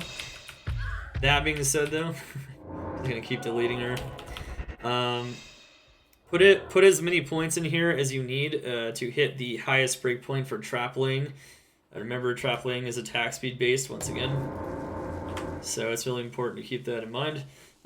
Type exclamation attack speed calc in my Twitch channel. Of course, you can also look up attack speed calculators on the web. They'll show you, based on your weapon base and everything else, how high you actually need to get your attack speed to lay your traps at maximum frame. So in my case, I'm good with this. And with 28 faster run walk speed and 7, I actually hit 35 extra attack speed on top of the Enigma. And of course the War Traps on the dot. So we get a lot of attack speed on this build in general. Pretty cool stuff. Alright. The last thing we're going to want to talk about is, I wouldn't use Mind Blast. It's kind of a waste. Even 1 point, it really doesn't need to be used ever on this character. Even in softcore, or even in hardcore, which is where we're playing. Shadow Master, I like the Shadow Master. It keeps your Mercenary alive, gives you more time to repop the Mercenary. She doesn't always survive, but you can just remake her really fast. Mercenary usually can't tank everything by himself, so it's nice to have another focus for the monsters. If you can get it on her claw or claws, though, even better, because then, as you can see, you can save all these skill points here. Every single one of these. I'm saving 6 skill points just by having it on my claw, which is pretty huge. So it's nice to have, though, especially in hardcore. If you're worried about them taking your Merc out really fast and then popping you, you're going to give yourself more time just by having an extra meat shield on the field. It's really good stuff in general. She doesn't do anything too annoying either, and she survives pretty well with the resist all. Shadow Warrior doesn't survive as well as Shadow Master, so keep that in mind when considering this tree. Another thing you can consider is running Fade instead of Burst of Speed, but if you do that, you're going to need more attack speed on your gear to hit max trap frames. It's nice for DR, though. You get crazy DR with it, just by with every 2 points you put into it. Yeah, or actually, I think every point actually gives DR, which is pretty insane. It's really good. It reduces curse duration and gives you all resist. So if your defensive stats are really low and you're just starting in the game, you might even want to consider just putting some attack speed on your gear in the beginning, and then running Fade instead of Burst of Speed. I'm running Burst of Speed because it makes me faster, which is good for efficiency. and it also saves me from having to put as much attack speed on my gear. And I have enough defensive stats where I don't have to worry about this. But if you're lacking defensive stats, especially in hardcore, this is a pretty big deal. You lower the duration of everything, you get a lot more DR, res, it's amazing. Always going to be a good skill no matter what kind of assassin you go, if you're looking for those stats and you don't have like 50 DR and things like that. Remember, 50 DR is the general cap, but AMP will drop it down another negative 100, so it does matter. Alright, so the trap tree, of course, we are a Chain Lightning Trapsin, so this is the main tree. The other trees are worth talking about, especially the shadow tree. But for the most part, you're just going to want to go Chain Lightning Sentry. Chain Lightning Sentry is more effective than Lightning Sentry, so they're two different build paths, but Chain Lightning Sentry overall is going to be the better way to go. It does more damage, it hits more monsters. This is not as consistent. I'd say Lightning Sentry is better for killing bosses, though. So there is a bit of an advantage, is that the single targets die a bit faster with this, but overall this is going to be your better choice for clearing maps and whatnot, and lowering the HP of the monsters around you. So you get this, you max out the synergies, Death Sentry, Charge Bolt, and Shockweb, and you're good to go. You actually want to use two of those synergies as skills that you actually use to maximize your damage output against single targets mostly. You can use Shockweb, of course, and have it on your left click if you want, or on your right click, whatever you want to do. And then Death Sentry is just overall insanely strong. It's crazy. It's your fire and your physical damage. So that damage number there is physical damage. The fire damage is the fire damage. And the corpse explosion damage itself is also fire and physical damage from the corpse life. So it's just crazy amounts of fire and physical damage in addition to your lightning damage, which really makes this character very versatile, which we'll talk about one last time at the end. But yeah, Death Sentry, you interweave these two skills. You can use this against single targets. Amazing stuff. Once you get all the shadow skills that you want, and you max out, of course, Chain Lightning Sentry, then you can put the remaining points into Fire Blast. That's what I would recommend. Fire Blast levels up both Death Sentry and Shockweb. You can also level up Wake of Inferno if you want, if you'd rather have a bit of extra fire damage against certain bosses and whatnot. If you feel like you're struggling with some lightning immunity sometimes, you can also just level up Wake of Inferno a bit more and maybe put that under right click and just have that on a different button. And you can also level up Wake of Inferno. That being said, though, Wake of Inferno will never be at max power, though, without Fire Blast and Wake of Fire. So it's not going to be that strong anyway. So it almost doesn't matter which one you go, but you can put... you can also definitely have a decent amount of fire damage just by maxing out Fire Blast. My Fire Blast is almost maxed out because I was able to save all these points and I don't necessarily need Cloak of Shadows. In 2 more levels, at level 94, I should hit max on that, and at level 95, I can start maxing out Wake of Inferno. Those are going to level up your Death Sentry, so those are synergies for Death Sentry, in addition to the Charge Bolt, which you need for Chain Lightning Sentry anyway. And they're also synergies for Shockweb. So these are both synergies for Shockweb and Death Sentry. So that's why you want to level them up next, because you can make your Death Sentry and your fire damage a little bit stronger in general, and your ability to diversify your damage even more with either Fire Blast or Wake of Inferno. So that's going to be pretty solid stuff in that regard. Next, the Mercenary, Act 2 defensive, almost always in Hardcore Act 2 defensive. In the beginning, though, you can use a Fire Arrow Act 1 Mercenary with Vigor when you don't have Infinity or a good pull arm to use to make you run pits faster, to run cows faster. Once you get to this point in the game, though, where you're powerful enough, you're definitely going to want, for Infinity, going to want that Act 2 Defiance Mercenary. Get that extra DR, that extra defense. I mean, I have... you can see here I have 7,000 defense. It's actually a lot. Definitely hard for the monsters to hit me with max block on top of all that DR, so she's a very tanky girl for sure. And... alright, let's go over here. We got our Infinity. So Infinity is your endgame goal for this character for sure. I don't typically recommend playing characters as Lightning before you get Infinity anyway, But you can in LOD areas. You know, I talked about that earlier. You can. In general, fire and cold tend to be better elements for early game, though, because of the areas you can farm and whatnot. But once you get Infinity, this character is insane. You get bonus, you get Pierce for your fire damage under Death Sentry and Pierce for your lightning damage. It's really no excuse not to have that on this character. And then the rest of the gear is just attack speed of some kind. Attack speed, deadly strike, life leech, attack speed, defense, damage. The mercenary doing damage definitely helps getting those Death Sentry chains started.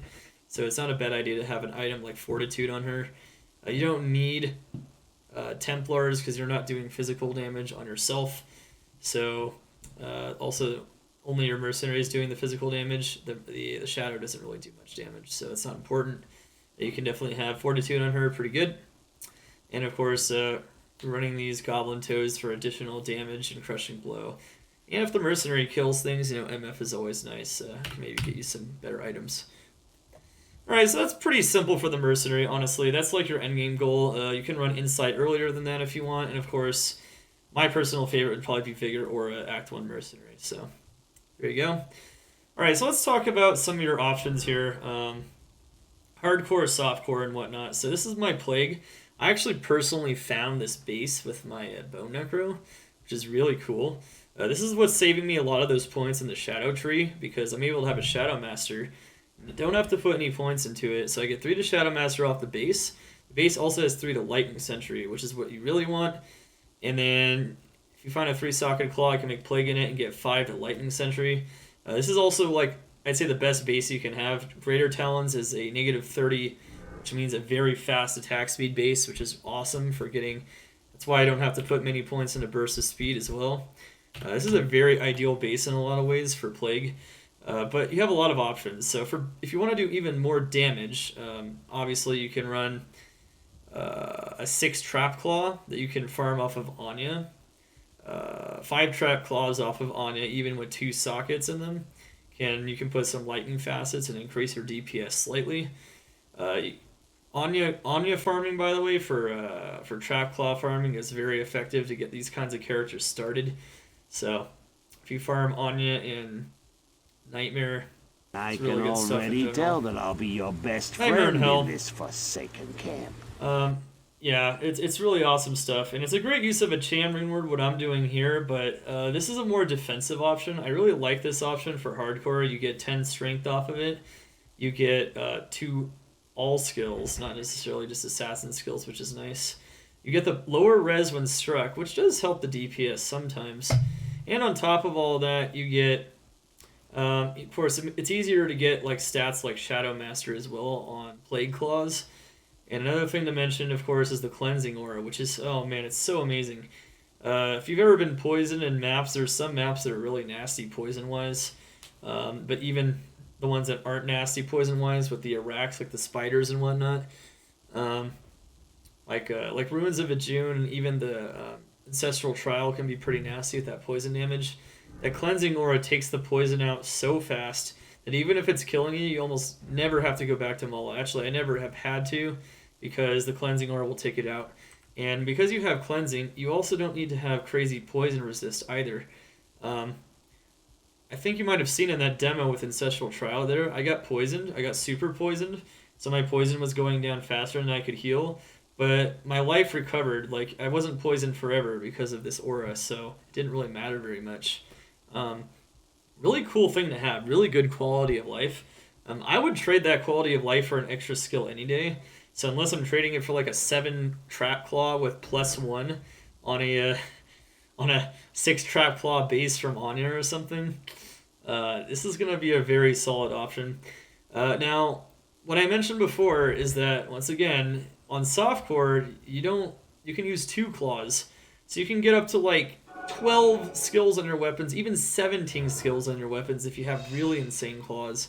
No, sorry, not 17, 14. 14 skills on your weapons, yes. 17 would be ridiculous. 14 skills on your weapons, potentially. That goes for Wake of Fire, too, and you can just put it in the other slot there. I would never do that on Hardcore, though. You really need that max block. You need that high block. You need that DR. You need that speed of blocking. You need the res. Like, you need those defensive stats. It's very important. Yeah, it's really not worth dying. People have come in my chat saying I used claw block and went double claws and died in hardcore and I lost my character. I've seen it multiple times this season and last season, so don't do it. Don't do it. It's not worth it on hardcore. On softcore, it's definitely worth it because you won't die that often, but you'll at least you'll never... and you'll have a lot more damage with 2 claws. But I would say on hardcore, don't do that at all. One thing to note here is there are some options. You can definitely go Shaco for MF and whatnot. I really like the Pierce though. So in this mod, as of Season 2, negative light res actually works on traps, which means Griffins is actually a solid option. So does the percent damage, as you can see there. I think it always applied to the tooltip, but it never worked. It actually works now. So having that negative 28 is cut in half. The way it works is that 50% of the Pierce is effective on a Trapper. So I'm getting negative 14 enemy light res off this, plus the negative 34 on the Infinity, which is almost 50 Pierce for the lightning traps themselves, which is pretty insane. It's a ton of damage. You get a skill on this. You also get the FCR for Enigma teleporting too, so... I think this is the best option personally, but of course, you can get a better version of this. You can get a 3-socket one. You can get, instead of one that has like light res corruption, max light corruption. I mean, that's pretty good for hardcore, but you can also get like, you can also use Shaco if you don't want to have quite as much Pierce, and maybe rely more on Death Sentry, but it feels so good to have that extra Pierce on this, even for areas like Chaos Sanctuary.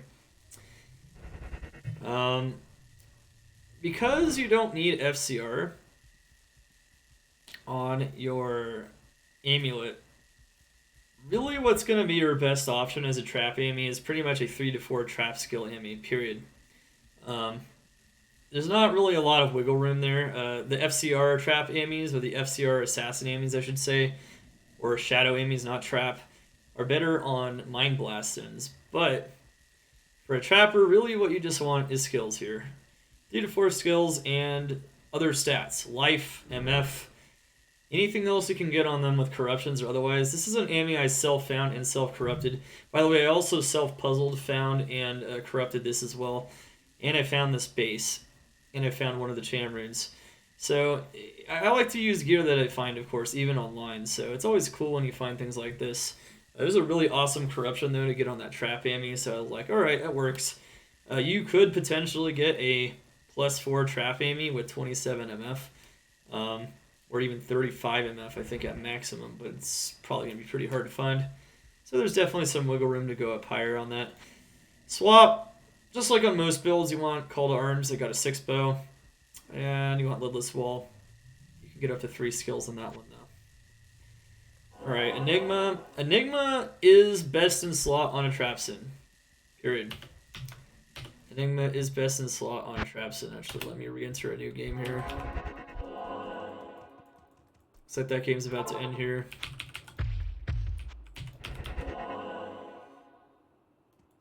Yeah, I don't know. It's 5 to 10% corpse life, Mirage, if you're talking about Death Sentry, and I really think that's a ton. Like, it's... The monsters have so much health that I think that they're... That's why the tooltip is underestimating it, because it's really that 5 to 10% that the tooltip doesn't show. Alright, let's go back to items, though, because that's what we're doing. Enigma. Alright, Enigma is best in slot on any Trapsin, period. I wouldn't bother with Chains of Honor, especially with how expensive burr runes are. I would just get a Jaw and a burr, because Jaws aren't very expensive. And I'd get your res elsewhere. Like, one place I get my res, of course, is Storm Shield. I have a really good Storm Shield, so it's a 3-socketed Storm Shield, but you can get your res in your charms, too. You can get your res elsewhere. You can use Fade, of course, as well. But ultimately, this attack speed, I mean, this faster run walk, the 2 skills, the life increase, all that extra strength, which is effectively life on hardcore, but even on softcore, it's just effectively life. 70 magic find, way more than Chains of Honor. The faster run walk, I can't stress it enough, is really good on a character like this. And then, of course, you don't have to rely on Dragonflight, which can put you in dangerous situations. So on top of all that, having this ability to reposition your Mercenary and your Shadow right in front of you when you run ahead of them, and just jump in front, is so huge like that. Like if you teleport and walk a little bit back and start laying traps down, it's a very good defensive use of this character and how to play her on hardcore.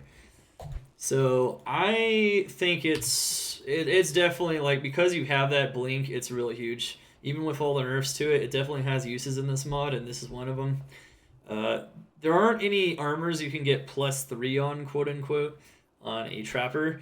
There are other builds that can get +3 to their build. There aren't for traps. So for me, it's a no-brainer. Go Enigma on your Trapsin. And alright, next we should go over is the Storm Shield. So we're on hardcore. I self-corrupted this and I found it. Crazy stuff. 3 sockets. Put on runes in it. Res is a done deal. Don't need to bother with res too much else. And then you get your physical damage reduction as well. Because you don't need other res, you can put lightning facets here. You don't have to wear something mediocre like Chains of Honor. And then you're good to go.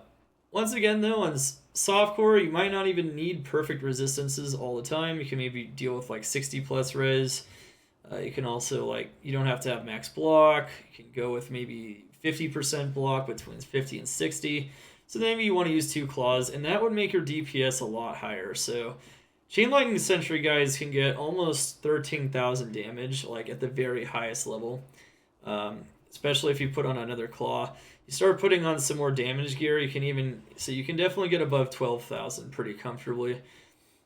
So keep that in mind, that we're not even at the highest DPS. However, for a hardcore Trapsin, as you can see, it's not struggling for damage. It's still eviscerating maps in Players 1. It's still performing at that S tier level. It's still arguably a little overpowered. So as you can see, it's pretty crazy stuff. You don't really need the damage anyway, but you can get more. You can always get more. Alright. Alright, so these gloves for me are basically... I don't need other attack speed here. I am not a fire Trapsin, so I don't need Mage Fists. I don't really need more FCR. I need MF. MF is always a good stat. And I need res. So this is a res placeholder that's kind of helping me get more res. I could get an even better version of these gloves if I get a better slam. Or maybe like tri-res gloves with MF. But overall, you can see if I take off these gloves, I'm starting to have a little bit of res issues. So it's a nice, like, kind of shoring up my res issues kind of gloves, and it does some other things as well. Allows me to put things that aren't necessarily res on my belt here, of course. This one doesn't have res. Otherwise, I might have to put some more, like, res small charms and whatnot. Maybe even use in place of a trap skiller, like a 12 FHR, 15 all res GC like I have on my mule. But yeah, we don't have to do that. Of course, remember, always shore up your res. Always make sure your res is shored up no matter what, though. And your DR. Make sure you get that max block in hardcore for sure. Alright. Stone of Jordan. Stone of Jordan is awesome. You really need that mana. Don't do BK because your mana is going to run out too fast. You're going to be glugging mana potions too quickly. At least have 1 Stone of Jordan, if you can. It's very useful for mana issues on this type of build. And almost on any type of build, you're going to want at least 1. This is just basically giving me MF, and it's also hitting another frame for my teleport speed on my Enigma, which kind of improves the flow of my character sometimes. You could definitely use another skill ring here, though, and definitely increase your damage. I kind of just like how this ring gives me a ton of MF and FCR, since this character already has so much damage. Even with the amount of damage she's doing, she's already destroying maps. It honestly feels like that there's diminishing returns on the amount of damage you can actually get on this character. So I prefer the MF, and I prefer the quality of life of teleporting. You can definitely put another skill on, though. This is another case where you can put another skill on if you want to put more points into burst of speed or put attack speed gloves on. But once again, MF corrupted gold wrap, tons of MF. And this 20 attack speed, believe it or not, is allowing me to, in combination with burst of speed, and in combination with having such an amazing base, Greater Talons, I only have to put 1 point into burst of speed to hit that max trapling frame. So, it's really good stuff.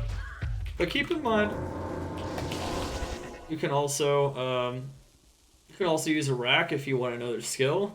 There's definitely other things you can do here. You can even use Verdungos if you don't think 35 DR is enough. You want to play even safer. Use Verdungos and hit 50% DR. So there's definitely other options there. This is my source of cannot be frozen. If you don't have another source of cannot be frozen, honestly, it's really good on boots. That's where it's the best. So this is pretty awesome. Self-corrupted war travs. Definitely love a lot of those things for sure. So here we go with my war travelers. Definitely make sure you have that somewhere. It's not insanely important on characters like Trapsins and Summoners, but if you really want to play aggressively, you need cannot be frozen. So that's a really good idea. Really good stuff there. MF as well. So that's why we're getting such high amount of MF with all these skills, and why we're able to find so many awesome items like that Grandfather and the maps and whatnot. It's really good stuff in general. Alright, and then of course, some no-brainer stuff here. Once you can afford lifers on your hardcore, you're going to want to get them. Maybe some extra faster run walk too for some quality of life. Maybe even maybe one FHR skiller if you're looking for that 27 FHR frame in combination with 3 FHR small charms. But in general, you just want 8 skillers and a Geed's Fortune for that 40 MF boost, or a high Geed's Fortune at least, or another Trap skiller.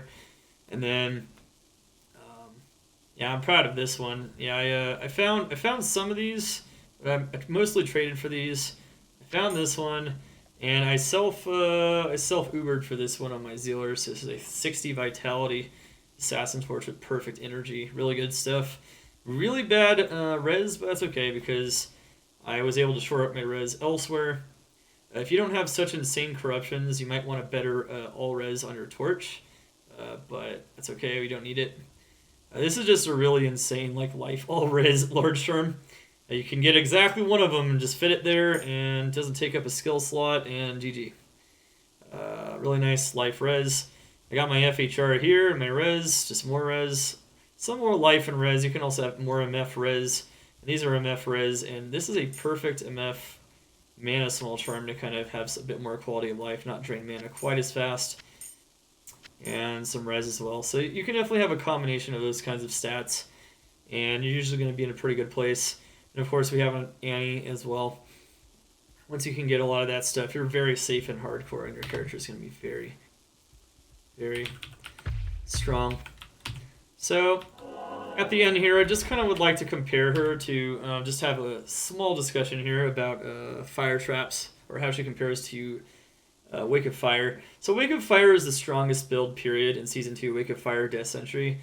The reason you would use a Chain Lightning Sentry over that is that there's a more versatility of maps that you can do very quickly on her. Lightning with Infinity typically has very few immunity problems, especially from the fact that you have lightning damage layering on top of the fire and physical from Death Sentry, whereas with Wake of Fire, it's fire layering on top of fire and physical. So in those scenarios, it's actually really advantageous to, when you have a lot of, one of those types of immunes, this character doesn't really care about immunes because she has 3 types of damage. That being said, though, Wake of Fire in general has more DPS, and uses similar gear, but not exactly the same gear.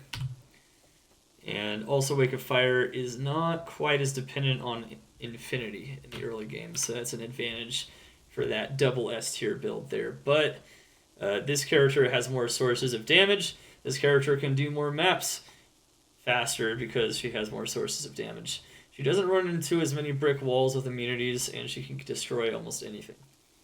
It's really satisfying to play, especially in the maps that I showed off, and it has a lot of abilities in that regard. One thing to note is that she has strengths relative to the Chain Lightning Sorceress. Even though the Chain Lightning Sorceress can kill almost anything because she has static field, she can't kill monsters quite as fast as this Trapsin. Trapsin is going to be faster. So she has an advantage there. She has a disadvantage compared to the Chain Lightning Sorceress, though, in that the Chain Lightning Sorceress is more mobile. And also the Chain Lightning Sorceress can often put out more single target damage in some scenarios as well with Charged Bolt. That being said, though, this character is also safer as well, and in some sense is also a little bit easier to gear, but it's pretty similar difficulty if you really want to get her to the strongest point. Remember that lightning characters are better when you have gear for them. Fire and cold characters tend to be better even with gear, but also a little bit without. With 3 sources of damage, she shreds the maps. She shreds the monsters. She is a monster for sure. Make sure, guys, to review the description below the YouTube video and the first pinned comment if you guys want to check out the timestamps and want to review any part of this video. Also, to review the map tiers, I will order them in order from her best map to her least best map. Some of those maps at the very top are extremely close, though, so keep that in mind. Yeah, guys, that is it for the Chain Lightning Trapsin guide. Hope you guys learned a lot about it in general. Maybe some differences between hardcore and softcore as well. And learn even more about like what maps she's very strong in once you farm up all the gear.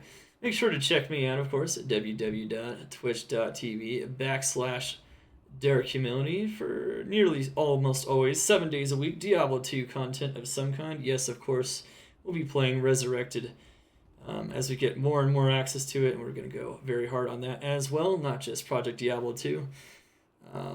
But look forward to more Project Diablo 2 build guides. With this guide, I think we're going to have... How many guides do we have now?